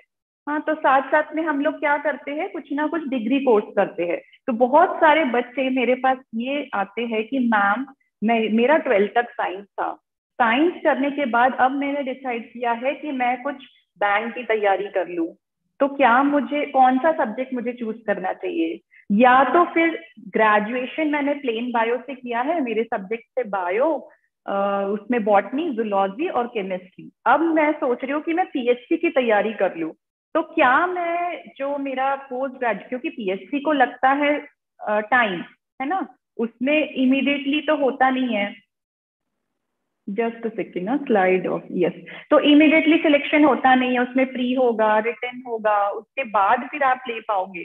तो हम क्या सोचते हैं, साथ साथ में ऐसा कुछ कर ले, और अनसर्टेन है, पता नहीं कि सिलेक्शन होगा कि नहीं होगा, नहीं तो फिर मेरा क्या होगा, टाइम वेस्ट हो जाएगा। तो मुझे ऐसा कुछ सब्जेक्ट लेना है जिसमें करने के बाद मेरी फ्यूचर में जॉब भी लग जाए। तो साइमल्टेनियसली पैरेलल क्या करते हैं, हम कुछ डिग्री भी सोचते हैं। पर बच्चों के क्वेश्चन क्या होते हैं कि मैंने तो, मेरा इंटरेस्ट किसमें था, 12th तक मेरा साइंस था, फिर मैंने प्लेन बायो किया, मुझे बॉटनी जूलॉजी पढ़ना अच्छा भी लगता है, अब मुझे पीएचडी की तैयारी करना है, तो क्या मैं एमए इन पॉलिटिकल साइंस कर लूँ, एमए इन हिंदी कर लूँ, या एमए इन हिस्ट्री कर लूँ, क्योंकि ये सब वहां पर भी आता है, एंट्रेंस एग्जाम में भी आएगा, तो मुझे हेल्प होगी। इससे हमें मतलब नहीं है कि मेरा इंटरेस्ट क्या कह रहा है। हाँ, समझ रहे हो ना? अगर आप वो पढ़ पा रहे हैं, उसमें इंटरेस्ट है, तो आप उस तरफ जाओ। तो आपका गोल डिसाइड होना चाहिए, फिक्स होना चाहिए कि मुझे किस तरफ बढ़ना है। ये नहीं कि मैम मेरा ये है तो मैं ये ले लूं या ये ले लूं या ये ले लूं। ऑफ कोर्स हमारे 3-4 ऑप्शन हमारे पास होना चाहिए, कंफ्यूजन भी क्रिएट होता है, हम इससे पूछते उससे पूछते, बट अल्टीमेटली हमें डिसाइड कैसे करना है कि मुझे किस चीज में इंटरेस्ट है, मेरा स्किल क्या है। इवन आप पीएचडी भी आपको करना है ना, अगर एग्जाम भी क्रैक करना है, तो यू शुड नो कि आप वो पीएचडी के लिए खुद एलिजिबल है कि नहीं है। आप वो सिविल का जॉब, लाइक आप उतना डेडिकेशन आप में है कि नहीं है, कि सिर्फ आप बातें कर रहे हैं। या वो इतना रेप्यूटेटेड जॉब है इसलिए मुझे करना है, ऐसा नहीं है। आप खुद के अंदर झांको। इवन एक मेडिकल स्टूडेंट होता है ना, जब डॉक्टर के लिए जाता है तो शुरुआत से उसको ये सिखाया जाता है कि अब आपका प्रायोरिटी ये है। वो एक प्रकार का, ऑफ कोर्स उसमें आप फाइनेंशियली स्ट्रांग होते हैं, पैसा कमाते, पर एक टाइप का सेवा है ये। रात में 2 बजे भी फोन आया ना पेशेंट का, तो आपको उठ के जाना है, तो आप क्या कर सकते हो क्या? तो ये क्वालिटी हमारे अंदर है कि नहीं, हमें वो चूज करना है, वो हमें देखना है। बैंक के लिए बहुत लोग बैंक की तैयारी करते हैं, मैंने कितने लोगों को देखा है, स्टूडेंट्स को, they are doing MSc in biotechnology, microbiology, botany, zoology, and parallelly वो बैंक की तैयारी करते होते, जो दोनों अपोजिट है। और उसके कुछ टाइम बाद इतना फ्रस्ट्रेटेड हो जाते हैं, एग्जाम दे के क्वालिफाई नहीं हो रहा, क्लियर नहीं हो रहा। अरे आपका इंटरेस्ट है कि नहीं, पहले आप जानो तो उस चीज को, उसके बाद उनकी प्रिपरेशन करो। और उसके बाद भी आप ये सोचो कि मेरा चलो बैंक का एग्जाम क्रैक हो गया, मेरी जॉब लग गई, तो क्या मैं उतने आर वो काम कर सकती हूँ क्या, या कर सकता हूँ क्या, ये मुझे पता होना चाहिए। It should be very clear. हाँ, तो अभी हम लोग जो भी हमारी टीम है करियर काउंसलर इंडिया, मैम भी आपको बताएगी कैसे हम जान सकते हैं कि मेरा पर्सनालिटी किस सब्जेक्ट के लिए, किस करियर के लिए, किस जॉब के लिए सुटेबल है, मुझे किस चीज में इंटरेस्ट है, मेरे क्या क्या स्किल्स है, या मेरा एप्टीट्यूड किसमें अच्छा है, मेरा लर्निंग स्टाइल, मेरा सीखने का स्टाइल क्या है। ये सब हमें, जब हम एक साइकोमेट्रिक टेस्ट लगाते हैं, करियर काउंसलिंग करवाते हैं, तो हमें पता चलता है, ना कि दूसरों का इन्फ्लुएंस, ना चाचा का इन्फ्लुएंस, ना बाबा का इन्फ्लुएंस, ना नेबर का इन्फ्लुएंस, ना भाई का इन्फ्लुएंस, ना बहन का इन्फ्लुएंस। हम कहाँ अच्छे होते हैं, उसने ये कहा है, उसे बोलते हैं ना वो टर्म भेड़ चाल होना, एक ऐड भी बना था, सब मैं करते हुए एक लय में चलने लगते। पता चला कि उसने उसमें जॉब की है, उसमें बहुत पैसा है, देखो रेप्यूटेड है, उससे हमने बात भी नहीं करी, पूछा भी नहीं कि आप कैसे वहां पहुंचे, बट हमें दिख रहा है तो मुझे भी ये सब्जेक्ट लेना है। तो ये सारी गलतियां हमें नहीं करना है, हमें सेल्फ में जानना है कि मेरा क्या इंटरेस्ट है और मुझे किस फील्ड में जाना है, और फिर आगे बढ़ना है। तो जब आप कोई कॉम्पिटिटिव एग्जाम की तैयारी कर भी रहे हैं, अच्छा है, आप करिए, मल्टी टैलेंटेड रहिए, बट आपका गोल डिसाइडेड होना चाहिए कि आप किस चीज में इंटरेस्ट के हिसाब से, आपका लाइफ का पर्पस किस चीज में है, क्या करियर चूज करना है। कॉम्पिटिटिव एग्जाम की तैयारी करने की वजह से मल्टी सब्जेक्ट को मत चूज करिए। वैसे तो आपका डिसाइडेड होना चाहिए कि 9th-10th से ही आपको क्या करना है। चलो आपने नहीं किया, आपने जैसे जैसे समय गया आप सब्जेक्ट लेते गए, 11th-12th भी आपने कर लिया, फिर ग्रेजुएशन में एटलीस्ट आपका फिक्स हो जाना चाहिए कि मुझे आगे जाके क्या करना है। तो एक गोल रहता है ना, आप पूरा 100% उस पर डेडिकेशन लगाते हैं तो आप बहुत अच्छे से उसको अचीव कर पाते हैं। तो डिसाइडेड होना, चलो ग्रेजुएशन भी हो गया, बट पीजी में तो अवेयर हो जाओ। पीजी में तो ये कंफ्यूजन नहीं होना चाहिए कि मैं एमएससी कर लूं केमिस्ट्री से या बॉटनी से, जूलॉजी से, या मैं एमए कर लूं। एमएससी एंड एमए आप समझ रहे हो ना, दोनों अलग अलग है, या एमकॉम कर लूं। तो ये हमारा ग्रेजुएशन में ही डिसाइडेड होना चाहिए कि मुझे कौन सा एंट्रेंस एग्जाम देना है, कौन सा कॉम्पिटिटिव एग्जाम करना है, किसमें डिग्री लेना है और किसमें जॉब करना है। It should be decided. Yes, और बहुत सारे, ऑफकोर्स, नीलेश खा रहे हो क्या? ब्रेक मिलेगा?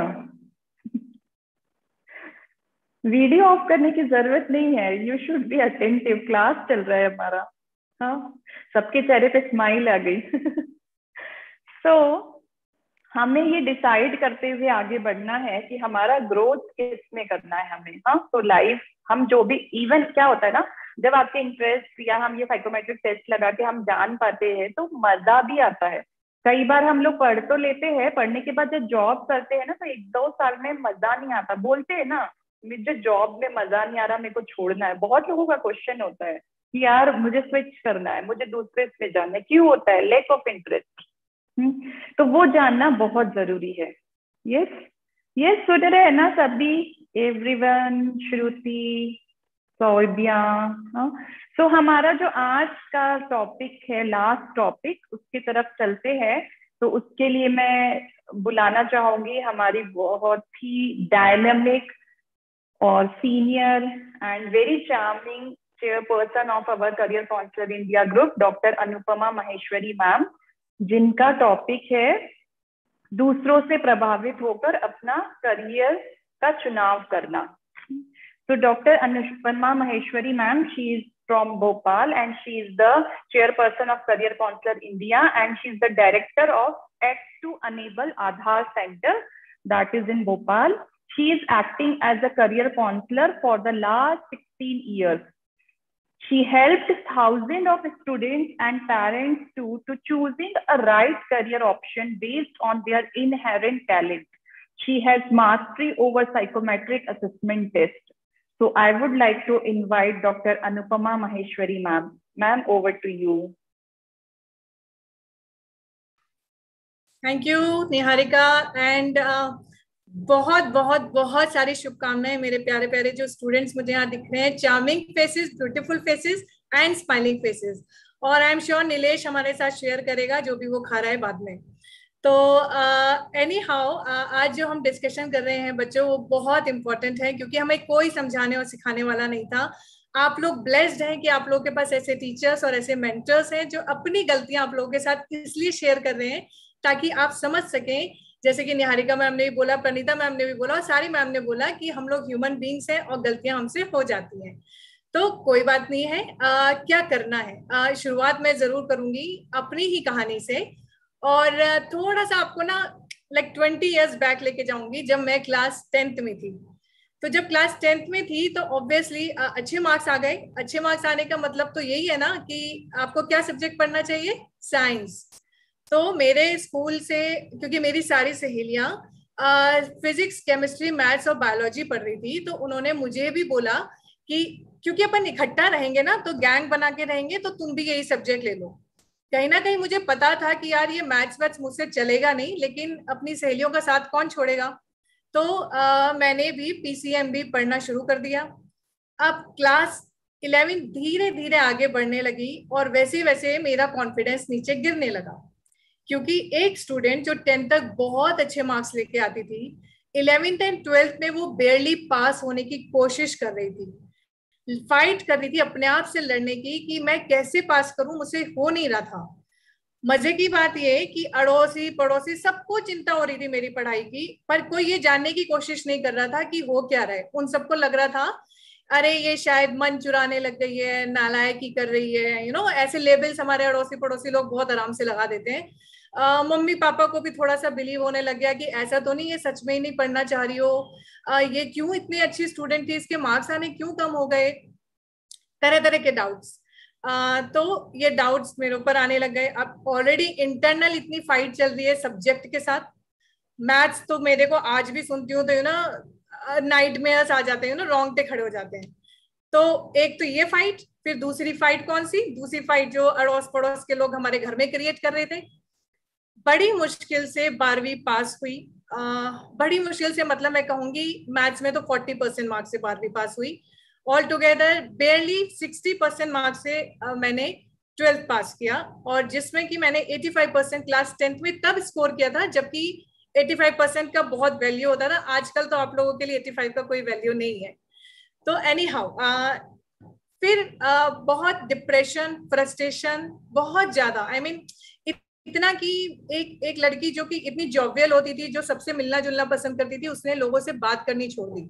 उसने अपने आप को अपने घर तक सीमित कर लिया, अपने कमरे तक सीमित कर लिया। कोई नहीं समझ रहा था, किसी को मैं समझा नहीं पा रही थी कि मैं किस प्रॉब्लम से गुजर रही हूँ।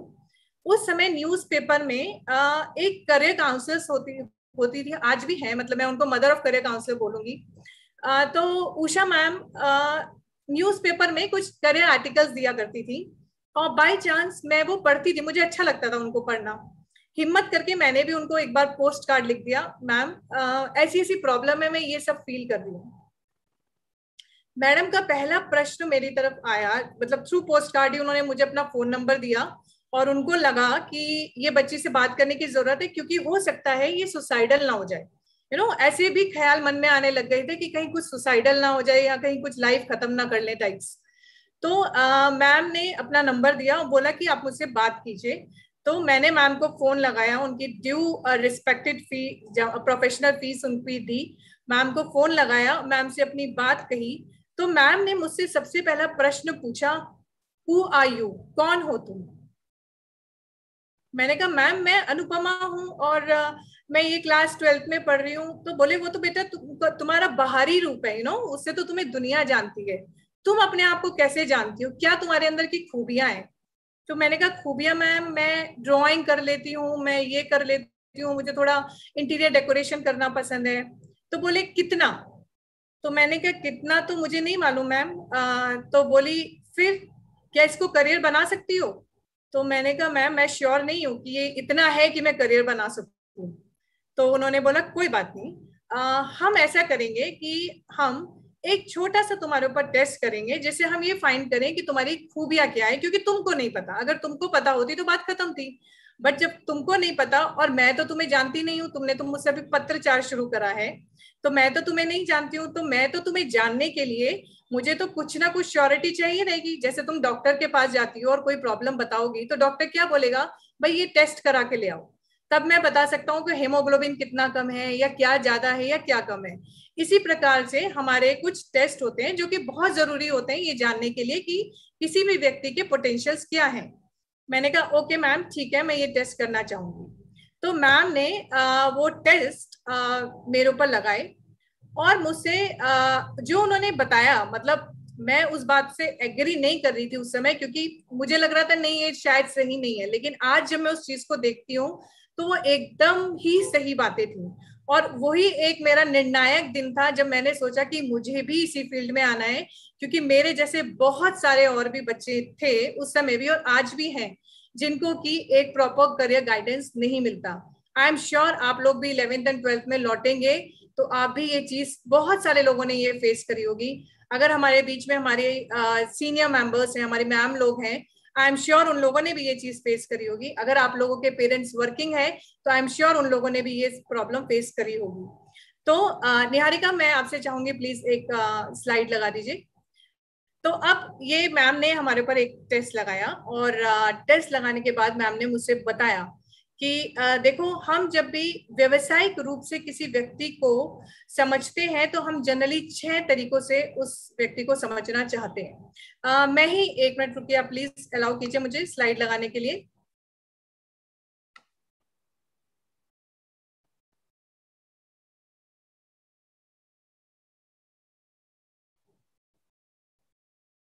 हाँ, तो मैम का ये प्रश्न था हु यू आर, तो वही मैंने जो बोला अपनी हॉबीज के बेसिस पे मैंने मैम को जवाब दे दिया, which was not actually right, क्योंकि मैं ये नहीं जानती थी कि क्या मेरा हॉबी करियर बनने लायक है। तो उन्होंने बोला कि चलो कोई बात नहीं, छोड़ देते हैं, हम तुम्हारे ऊपर एक छोटा सा टेस्ट करते हैं अनुपमा, और हम देखेंगे कि इन 6 पर्सनैलिटी में से तुम क्या हो।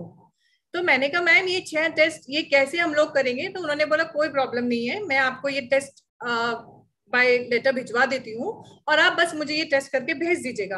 और बड़ा इंटरेस्टिंग है, आज हम लोग ये टेस्ट ऑनलाइन भी करते हैं और बाय पेपर पेंसिल भी करते हैं। तो जब मेरे को मैम ने टेस्ट का रिजल्ट दिया तो मैम ने बताया मुझे कि देखो एक्चुअली जितनी भी हम लोग हैं, जितनी भी पॉपुलेशन है या जितनी भी लोग इस धरती पर उपलब्ध हैं, वो लोग इन 6 पर्सनैलिटी में बटे होते हैं। कुछ लोग होते हैं जो कि काम करना पसंद करते हैं, बहुत रियलिस्टिक होते हैं। कुछ लोग होते हैं जो बहुत अच्छे से विचार विमर्श करते हैं, पॉलिसीज बनाते हैं, इन्वेस्टिगेशन करते हैं, जिनको हम इन्वेस्टिगेटिव पर्सनालिटी बोलते हैं, जिनको हम थिंकर्स बोलते हैं। कुछ लोग बड़े कलात्मक होते हैं, वो क्रिएटर्स होते हैं या वो आर्टिस्टिक लोग होते हैं। कुछ लोग बहुत दूसरों की मदद करने की कोशिश करते हैं, यानी वो सोशल लोग होते हैं, वो हमेशा लोगों की हेल्प करने के लिए तत्पर रहते हैं। अब कुछ लोग एंटरप्राइजिंग होते हैं, यानी बहुत ही जुगाड़ू किस्म के लोग होते हैं जो कि किसी भी कीमत पे अपना काम करा सकते हैं, उनके अंदर ये गुण होता है। यानी इन 5 को वो ये एंटरप्राइजिंग लोग मस्त चला सकते हैं, यानी ये लोग बहुत अच्छे बिजनेसमैन होते हैं। तो अब उन्होंने पूछा मुझसे कि अब तुम बताओ कि तुम क्या हो इन सब में से। तो वर्बली तो, क्योंकि अगर मैं आप लोगों से भी पूछूंगी तो आप लोग लिख लीजिए, आप मुझे बाद में जवाब दीजिएगा कि आप अपने लोगों को जानते हैं, आप इन 6 में से किस में आते हैं। तो मैंने कहा मैम मुझे लगता है कि मैं आर्टिस्टिक हूँ। तो मैडम का ये था कि अच्छा क्यों लगता है कि तुम आर्टिस्टिक हो? तो आई सेड मैम आर्टिस्टिक मैं इसलिए हूँ क्योंकि मुझे ड्राइंग पेंटिंग करना बहुत पसंद है और मैं गृह सज्जा का बहुत शौक रखती हूँ। दो कुकिंग मुझे बिल्कुल पसंद नहीं है, लेकिन प्रेजेंटेशन स्किल्स मेरी अच्छी है, तो मुझे लगता है मैं आर्टिस्टिक हूँ। बोली ठीक है, आप ये बात ध्यान रखना, अब हम आपके ऊपर टेस्ट करेंगे और देखते रिजल्ट क्या आता है। और जो टेस्ट का रिजल्ट आया अनबिलीवेबल था, क्योंकि मुझे नहीं लगता था कि मैं वैसी हूँ। एनी हाउ टेस्ट का जो रिजल्ट आया वो ये था कि मैं बहुत ही सोशल यानी दूसरों की मदद के लिए तैयार, और इन्वेस्टिगेटिव यानी कोई भी काम करने से पहले उसकी जांच पड़ताल करना, ये दो चीजें मेरे अंदर बहुत स्ट्रांग आई। और आर्टिस्टिक आया, पर इतना नहीं आया कि मैं उसको अपना करियर बना सकूं। तो उन्होंने बोला कि तुम सोशल और इन्वेस्टिगेटिव हो, यानी तुम लोगों के लिए काम करोगी, लेकिन कुछ ऐसा काम करोगी जहां पे तुम्हें उनके कुछ डेटास कलेक्ट कर सको, उनके अंदर इन्वेस्टिगेशन कर सको। यानी बहुत हद तक अनुपमा तुम मेरी फील्ड के लिए ओपन हो, यानी तुम करियर साइकोलॉजी और करियर काउंसलिंग की फील्ड में आ सकती हो, क्योंकि यहाँ पर हम लोगों के लिए काम करते हैं और लोगों के मन में क्या चल रहा है, लोगों का व्यक्तित्व कैसा है, ये सब हम एग्जामिन करने की कोशिश करते हैं। तो मुझे लगा नहीं मैम, ऐसी मेरे अंदर कोई क्वालिटी नहीं है, मुझे तो बिल्कुल नहीं लगता। तो मैडम वाज लाइक कि देखो ये जो टेस्ट है ये बहुत स्टैंडर्डाइज्ड टेस्ट है और बहुत साइंटिफिक है, यू नो, और कोई भी व्यक्ति इनको चैलेंज नहीं कर पाया है। तुम पढ़ना शुरू करो मेरे कहने से साइकोलॉजी, और तुम बिलीव नहीं करोगे कि अगर तुमने पीछे मुड़ के देखा तो मेरे को तुम जो कहोगी मैं तुम्हारे लिए करने के लिए रेडी होंगी। मैडम का इतना कॉन्फिडेंस देखकर मुझे लगा यार एक्चुअली ट्राई कर सकती हूँ, क्या फर्क पड़ जाएगा, 2 साल ऑलरेडी खराब हो चुके हैं, 1 साल और खराब हो जाएगा, ज्यादा से ज्यादा कुछ और लोग और थोड़ा बुरा मान जाएंगे या बुरा कह लेंगे मुझे, इट्स ओके। मैंने स्टार्ट करी साइकोलॉजी पढ़नी, एंड बिलीव मी वो दिन था और आज का दिन है, पीछे मुड़ के नहीं देखा। चाहे वो डिग्री में आप मेरिट होल्डर होना हो, या आप जैसे कि इंट्रोडक्शन में ईश्वर की कृपा है, आई मीन कि 2-3 कंपनीज हैं जिसको कि हम हेड कर पा रहे हैं। तो यानी ये वो चीज मैडम ने जो मेरे अंदर ढूंढ पाई, मैं तो कभी लाइफ में ना ढूंढ सकती थी, और उस वजह से शायद वो सही राह मिल गई जिस पे मुझे चलना चाहिए था। तो अगर कभी भी कोई भी कंफ्यूज होता है, मैं तो 16 साल से यही काम कर रही हूँ कि जो गलती मुझसे हुई है, मेरे पेरेंट्स से हुई है या मेरे टीचर्स से हुई हो, मैं ब्लेम किसी पे नहीं लगाना चाहूंगी लेकिन क्योंकि किसी को समझ नहीं थी, मैं ये कहूंगी कि इंफॉर्मेशन नहीं थी, इस वजह से मेरे गोल्स कोई निर्धारित नहीं थे। जो 6 गलतियां आपने आज सुनी पहले, वो हर एक गलती मैंने करी है। मेरे को इंफॉर्मेशन नहीं थी, मेरे गोल्स निर्धारित नहीं थे, मेरे को लगा सिर्फ डिग्री की चाह में 11th 12th में पीसीएम भी पढ़ लेती हूँ, क्योंकि बड़ा साइंस पढ़ने वाले स्टूडेंट्स बहुत ब्राइट माने जाते हैं, तो सिर्फ वो उस डिग्री की चाह में मैंने अपने लिए सब्जेक्ट चूज कर लिया। फिर कॉम्पिटिटिव एग्जाम नीट की यूज, उस समय तो खैर सीपीएमटी चलता था, और डॉक्टर बनने की तैयारी में लग गई थी मैं, जो कि मेरे से दूर दूर तक कहीं मैच नहीं करता। और ये सब बस लैंग्वेज बैरियर में ये था कि क्योंकि इंग्लिश पढ़ते रहे थे, क्योंकि हमें मालूम था कि ग्लोबली हम एक्सेप्टेड तभी होंगे जब हम इंग्लिश में प्रोफेशनल यूज करेंगे। इंग्लिश का पर्सनल यूज की बात नहीं है, प्रोफेशनल यूज की बात है, वहां पे अंग्रेजी का इस्तेमाल ज्यादा होता है। इस वजह से हमें ये लैंग्वेज बैरियर की मुझे प्रॉब्लम नहीं आई। बाकी 6 गलतियां मैंने बहुत अच्छे से करी और उसके अलावा बहुत सारी और भी करी होंगी। तो खैर एनी हाउ, लेकिन जब राह मिल गई जिस पे चलना है, उसके बाद नहीं देखा कि पीछे कैसे मुड़ना है, बट ये सोच लिया था कि अपने जैसे और किसी बच्चे को अगर मेरे पास तक कोई पहुंचेगा तो मैं किसी को ऐसे नहीं लौटाऊंगी जब तक कि उसको उसकी राह नहीं दिखा दूंगी। तो अगर ऐसा कोई भी क्वेश्चन आप लोगों के मन में है कि क्या करें, तो निहारिका मैम से कांटेक्ट करें। निहारिका मैम आपको इस टेस्ट के बारे में अच्छे से जानकारी देंगी। अगर कोई चाहता है ये टेस्ट करने का, ये टेस्ट वैसे बहुत एक्सपेंसिव है, लेकिन क्योंकि ये विवेकानंद सोसाइटी की तरफ से है जो करियर मार्गदर्शन योजना है, और क्योंकि निहारिका इसमें इन्वॉल्व है, इस वजह से हम इसको बेयर मिनिमम प्राइस पे आप लोगों के साथ कर सकते हैं, जो कि हमारी मेहनत का होगा, दैट्स ऑल। तो क्योंकि वैसे भी हमेशा याद रखिएगा, फ्री का ज्ञान कभी भी काम नहीं आता है। तो अगर आप लोगों को लगता है कि क्या करें, तो आप लौट सकते हैं निहारिका मैम के पास, और जो गलतियां मुझसे हुई हैं, मेरे कलीग से हुई हैं, काइंडली उनको ना करें, और प्लीज अपनी राह, अपनी चाह ध्यान से सोच समझ कर चुने और अच्छे से आगे बढ़े।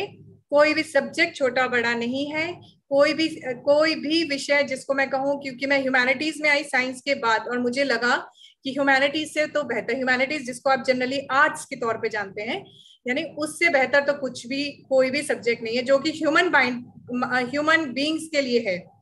यू नो, जब आप साइंस पढ़ रहे हो, जब आप तो या तो आप पढ़ते हो बायोलॉजी यानी जो शरीर के अंदर की प्रॉब्लम्स, या आप पढ़ते हो इंजीनियरिंग यानी कि कुछ टूल्स टेक्निक के साथ काम करना, कॉमर्स जहाँ पे आप पैसों के साथ काम करते हो, ह्यूमैनिटीज आर्ट्स यानी जहां आप ह्यूमन बीइंग के साथ काम करते हो। तो सबसे तो ये नहीं कहूंगी कि किसी भी सब्जेक्ट की प्राथमिकता कम है किसी भी कंडीशन में, हर सब्जेक्ट इक्वली इंपॉर्टेंट है। किसी भी सब्जेक्ट का चुनाव उस तरीके से मत कीजिए जैसे मैंने करा है, ये सोच के कि पीसीएम पढ़ने वाले या साइंस पढ़ने वाले बच्चे बहुत होशियार होते हैं, ये बिल्कुल गलत धारणा है। तो किसी भी सब्जेक्ट का चुनाव किसी भी गलत धारणा से ना करें, अपने विषय में अच्छे से सोचें समझें, और अगर जरूरत है तो निहारिका मैम से मदद लें और इस प्रोसेस को इजी बनाएं बच्चों, क्योंकि आप सब लोगों को हमारे देश के लिए बहुत काम करना है। आप सब लोग हमारा फ्यूचर हैं और हम बहुत ब्राइट फ्यूचर देखते हैं। आप लोग बहुत इंटेलिजेंट हैं। हम लोगों की जनरेशन में कहूंगी इतनी इंटेलिजेंट नहीं थी, हम लोगों का आईक्यू इतना स्ट्रांग नहीं है जितना आप लोगों का है। तो अगर आपको ईश्वर ने ब्लेस किया है इतने इतने अच्छी चीजों के साथ, तो उसको आप लोग रिस्पेक्ट कीजिए और अपने आप को समझिए, अपने आप को समझ के सही डिसीजन लीजिए। छोटी छोटी चीजों के हम लोग डिसीजन लेते हैं, हमें कपड़ा क्या खरीदना है इतना तक हम डिसीजन लेते हैं। हम मेरा रंग कैसा है, मेरी हाइट कैसी है, मैं मोटी हूँ पतली हूँ काली हूँ गोरी हूँ, ये रंग मुझ पे फबेगा कि नहीं फबेगा। और करियर जैसी इतनी इंपॉर्टेंट चीज को हम लोग दूसरों के ऊपर छोड़ देते हैं। अरे उसके साथ तो हमें कम से भी कम 40 ईयर्स निकालने हैं। तो 40 ईयर्स किसी ऐसी चीज के साथ जो आपको पसंद नहीं है, please don't go for that, don't. Hobbies आजकल अपना करियर हो सकती हैं अगर एक्स्ट्रा एज पे है। मेरी हॉबीज एक्स्ट्रा एज पे नहीं थी, तो वो है, वो मुझे करना पसंद है, लेकिन वो मेरी करियर बनने लायक नहीं थी। लेकिन अगर आपके पास लगता है कि कोई हॉबी है जो कि बहुत एक्स्ट्रा है, जो कि लोगों को अचंभित कर देती है, तो वो भी आपका करियर हो सकता है। ग्लोबली सोचिए, पेंडेमिक ने हमें इतना अलग सीखने का मौका दिया है, इतना अलग सोचने का मौका दिया है। अब आप एक देखिए ना, आज आपके साथ हम लोग कहाँ कहाँ से जुड़ गए हैं। अभी मेरी टीम पूरी नहीं है, करियर काउंसलर्स इंडिया बहुत पूरे इंडिया में फैला हुआ है ये पूरा नेटवर्क, लेकिन आज यहाँ बैठ के कभी सोच सकते थे ऐसे हम लोग बात कर पाएंगे। नौकरियां भी अब वो तरीके की नहीं है जिस प्रकार की आप लोग सोचा करते हैं या हम लोगों ने करी है। बिल्कुल सब बदल गया। अपने आप को इन्फॉर्म करिए, इंफॉर्मेशन लीजिए, हर तरीके से नया सोचिए, क्रिएटिव सोचिए। अब वही टाइम है, वही जमाना है, और जो इसमें पीछे रह गया, डिग्रियां सिर्फ एक दरवाजा खोलेंगी, उसके आगे आप अपनी पर्सनल स्किल्स के बेसिस पे बढ़ेंगे। तो पर्सनल स्किल्स को निखारते चलिए। जितनी गलतियां हम लोगों ने शेयर करी, अगर आप लोगों के अंदर कुछ भी है उसको सॉल्व करिए। अभी आप बिल्कुल राइट समय पे हैं, कुछ भी हमारे हाथ से निकला नहीं है। एंड बी इन टच, और आगे भी हम लोग आप लोगों से मिलते रहेंगे। अगर कोशिश करेंगे, अगर एक फीडबैक फॉर्म हम आप लोगों के साथ शेयर करेंगे, अगर आप लोगों को अच्छा लगे उसको भरिएगा, क्योंकि हम लोगों ने वो ये सोच के बनाया था कि आप लोग क्या सुनना चाहते हैं हम वही सुनाएंगे। हम लोग अपने गाने नहीं गाएंगे, हम लोग जो आपको पसंद है वो गीत सुनाएंगे आपको। तो इस प्रोसेस में हम लोग हर महीने आप लोगों से मिलेंगे।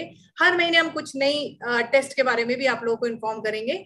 अगर हमारी जरूरत कभी भी लगती है, आप निहारिका मैम को अप्रोच कर सकते हैं, वो हमको आप लोगों की इंफॉर्मेशन पूरी कंप्लीटली देती रहेंगी। So with this note dear students, thank you so much and we are open for the queries. I hope Niharika. Yes ma'am, अगर किसी के कोई भी क्वेश्चन आंसर है, उसके पहले मैं जैसे आप लोगों को बता दूं कि जो लोग नए हैं, जो शायद मुझे नहीं जानते, I am doctor Niharika Bhavsar और मेरा जो डिपार्टमेंट है बायोटेक्नोलॉजी डिपार्टमेंट है। और जो हमारा करियर गाइडेंस सेल है, हमारे साथ मनोज जुगड़े सर भी जुड़े हैं जो उसके कोऑर्डिनेटर है। तो आप वहां पर भी इस चीज के लिए इंफॉर्मेशन ले सकते हैं और मुझ तक पहुंच सकते हैं। तो जैसे मैम ने बताया कि वो जो टेस्ट है राइजिक टेस्ट, वो बहुत जल्दी हम आप लोगों के लिए कंडक्ट करवाएंगे। और अगर आप लोगों ने जो फॉर्म आप लोगों को दिया होगा, सबने भरा था क्या? अभी जितने लोग हैं सबने वो फॉर्म भरा था, फिल किया था जो वो मैसेज में था? जिन्होंने भी नहीं भरा है तो वो फॉर्म को जरूर भरिएगा, वो एक इंफॉर्मेशन लेने के लिए कि आप क्या चाहते हैं। तो वो फॉर्म जरूर से फिल कीजिए, उसमें हमें पता चलेगा, क्योंकि ये जो है करियर काउंसलर इंडिया ग्रुप अब आपके साथ पूरे साल जुड़ा हुआ है। हर मंथ आपके कुछ ना कुछ हम लोग लेक्चर्स लेंगे, आपसे जानेंगे, और जैसे राइजिक जैसे टेस्ट आप लोगों पे कंडक्ट करेंगे जिससे आपको पता चले कि आपका क्या इंटरेस्ट है। तो आप कभी भी अप्रोच कर सकते हैं, मुझसे भी आके मिल सकते हैं। किसी का भी कुछ भी क्वेश्चन है तो आप पूछ सकते हैं, रेज हैंड कीजिए या फिर आप चैट बॉक्स में लिख सकते हैं, आप क्वेश्चन पूछ सकते हैं।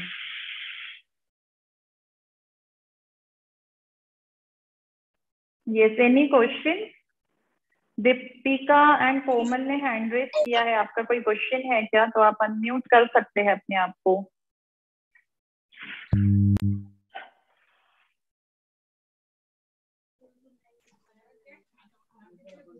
Any question? मुझे कुछ चैट बॉक्स में भी क्वेश्चन।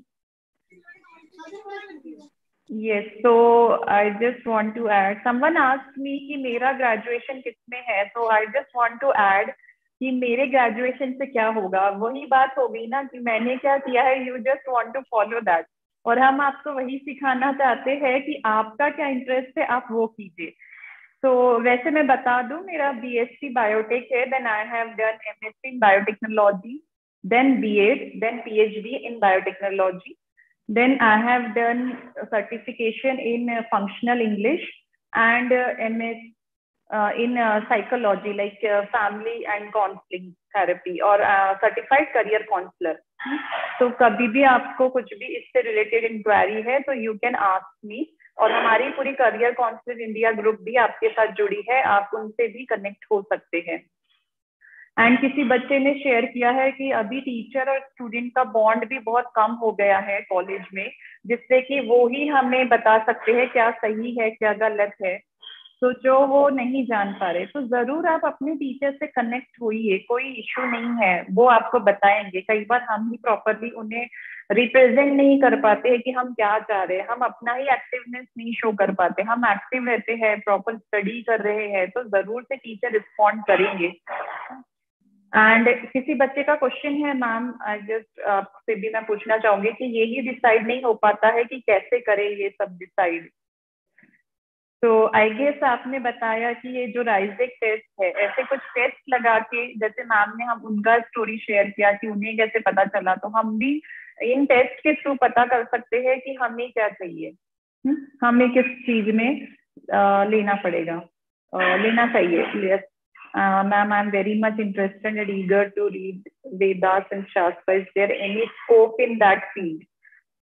Vedas and Shastra में? Yes, of course. Ma'am, you want to add something? देखो, आगे आने वाला समय जो है ना, अगर हम बात करें तो मेंटल हेल्थ के ऊपर और ये ज्योतिषी के ऊपर ही है, बाबाओं के ऊपर है। आप लोग सब भी देखते हो हम लोग कितने फॉलोअर्स होते हैं किसी किसी एक पर्टिकुलर बाबा जी के या इन सब के। अगर कम्युनिकेशन स्किल्स बहुत अच्छी हैं तो डेफिनेटली फिलॉसफी हो सकती है, नहीं तो वेदास शास्त्र एब्सोल्युटली ये बहुत बहुत इन सब्जेक्ट्स हैं, क्योंकि जिस प्रकार से हम लूज करते जा रहे हैं हमारे सनातन धर्म को, तो बहुत प्रयास हो रहे हैं इसके ऊपर कि इसको वापस बच्चों को, आज की पीढ़ी को पढ़ाया जाए, और बहुत ही कम लोग हैं जो ये जानकारी रखते हैं। तो वेदास और शास्त्र आपका एज अ करियर तो जो है वो तो होगा ही, but as a human being भी आपको अपनी असली पहचान कराने में बहुत मदद करेगा। और आप कुछ भी करेंगे लाइफ में, कोई भी फील्ड में होंगे, वहां आपके वेदास और शास्त्र आपको बताएंगे कि आपको कैसे आगे बढ़ना है। तो definitely it is a wonderful field, you must go ahead with that. Thank you so much ma'am. और कुछ बच्चों ने क्वेश्चन किया है कि मेरा MSc कंप्लीट हो गया है और मुझे क्या करना चाहिए। तो हम लोग यही सजेस्ट करेंगे कि आप करियर काउंसलिंग करवाइए, टेस्ट कंडक्ट कराइए, तब आपको पता चलेगा कि आपका किस चीज में आगे फ्यूचर है। एंड यस, जो टेस्ट है, किसी ने पूछा ये टेस्ट कैसे होगा, तो हम आपके लिए ऑनलाइन प्लेटफॉर्म पे ही ये कंडक्ट करवाएंगे। Let you know very soon कि कैसे ये टेस्ट होगा।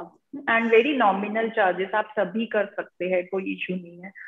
Then UGC net and CSIR net, yes of course, ये अलग अलग 2 नेशनल एलिजिबिलिटी टेस्ट है।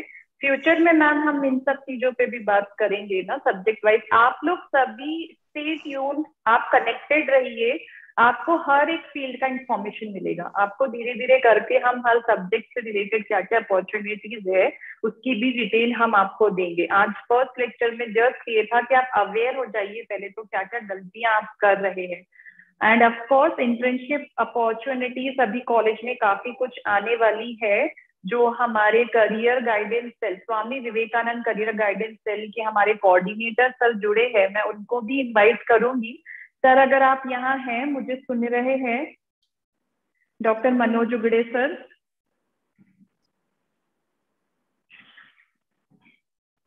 Sir are you here?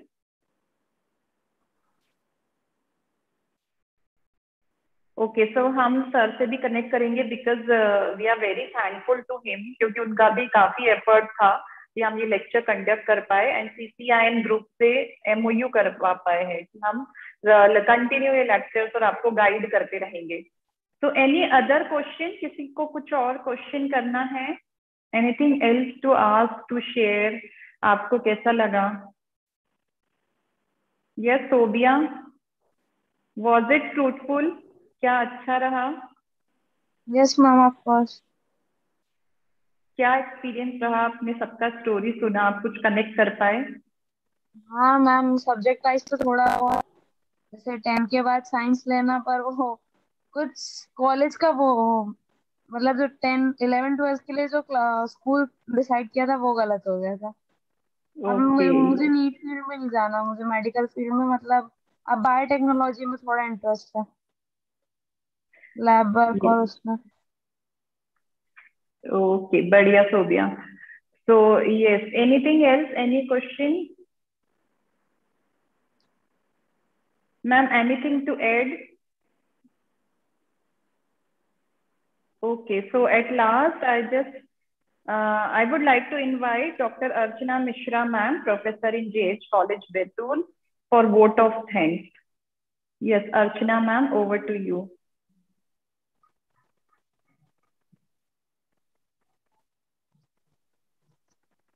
Hello, धन्यवाद। Yes, ma'am. जयवंती हक सर, शासकीय स्नातकोत्तर महाविद्यालय के कैरियर गाइडेंस सेल द्वारा आयोजित इस वर्चुअल वेबिनार में उपस्थित महाविद्यालय की प्राचार्य doctor Vijeta Choubey madam, CCIN की chairperson doctor Anupama Maheshwari, vice chairperson doctor Renu Singh, Shrimati Praneeta Kanekar, Sushri Akshita Kukreja, doctor Aparna Ashokan, सर्वप्रथम आप सभी को मेरा नमस्कार एवं आप सभी का आभार व्यक्त करती हूँ, धन्यवाद देती हूँ कि आप सभी ने के द्वारा बैतूल जिले के विद्यार्थियों को बहुत ही महत्वपूर्ण जानकारी उपलब्ध कराई गई। आज की व्याख्यान माला में विद्यार्थी जीवन में जो भी गलतियां हो जाती हैं वो उनके कैरियर में आगे भविष्य में व्यवधान उत्पन्न करती हैं। आपने अपने अनुभवों द्वारा उनको एक्सप्लेन किया, यह विद्यार्थियों को बहुत ही प्रेरित करेगा। उसके लिए मैं बहुत ही आपको आभार व्यक्त करती हूँ, धन्यवाद देती हूँ।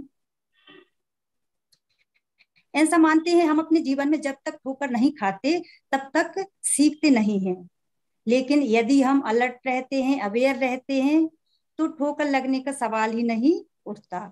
बिना ठोकर खाए हम अपने करियर में आगे बढ़ सकते हैं। जैसे आपके द्वारा बताया गया, गोल निर्धारण is must. Yes, without any goal in your life you can not achieve something special. आप अपने जीवन में कुछ ना कुछ तो पालेंगे। यदि आपको कुछ स्पेशल पाना है तो आपको गोल डिसाइड करना पड़ेगा, अपना लक्ष्य डिसाइड करना पड़ेगा। जीवन में बहुत सी प्रॉब्लम्स आती हैं, लेकिन हमें अपने लक्ष्य से नहीं भटकना चाहिए।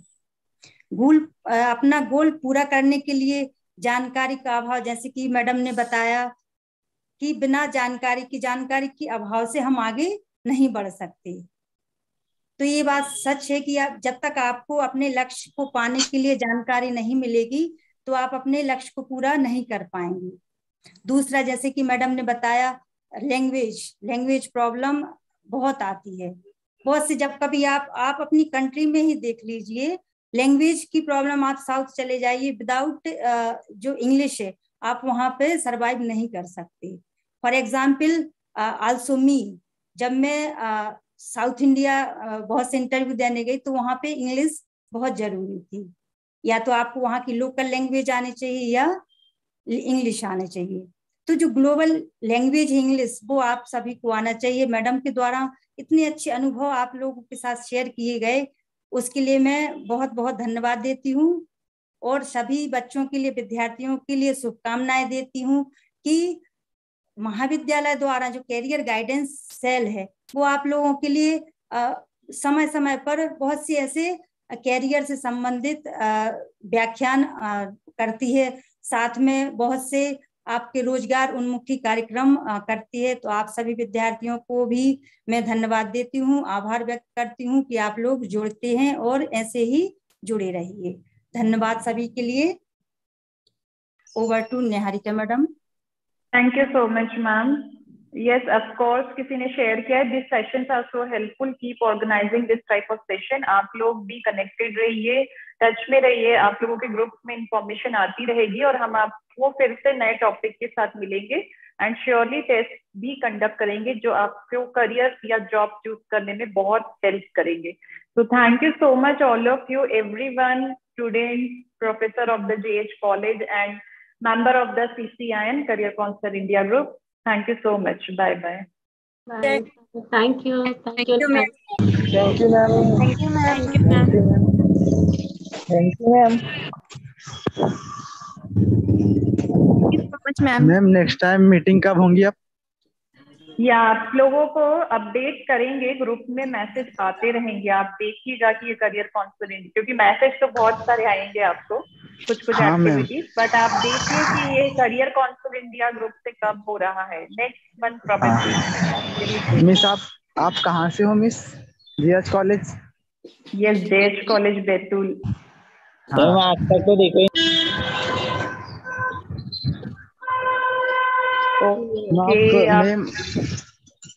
मैम आप JH कॉलेज में बायोटेक्नोलॉजी पढ़ाते हो? यस, इवन आप जो करियर गाइडेंस सेल है हमारा, स्वामी विवेकानंद जो सेल है वहाँ पे ऑफिस में भी मिल सकते हैं। कहाँ पर है मैम ये विवेकानंद? आप कॉलेज में आके गार्ड से पूछेंगे तो आपको बता देंगे कि ये कहाँ पर है। Okay ma'am, thanks ma'am. Thank you ma'am. Okay, every can leave, आप लोग लीव कर सकते हैं। Okay, thank you ma'am.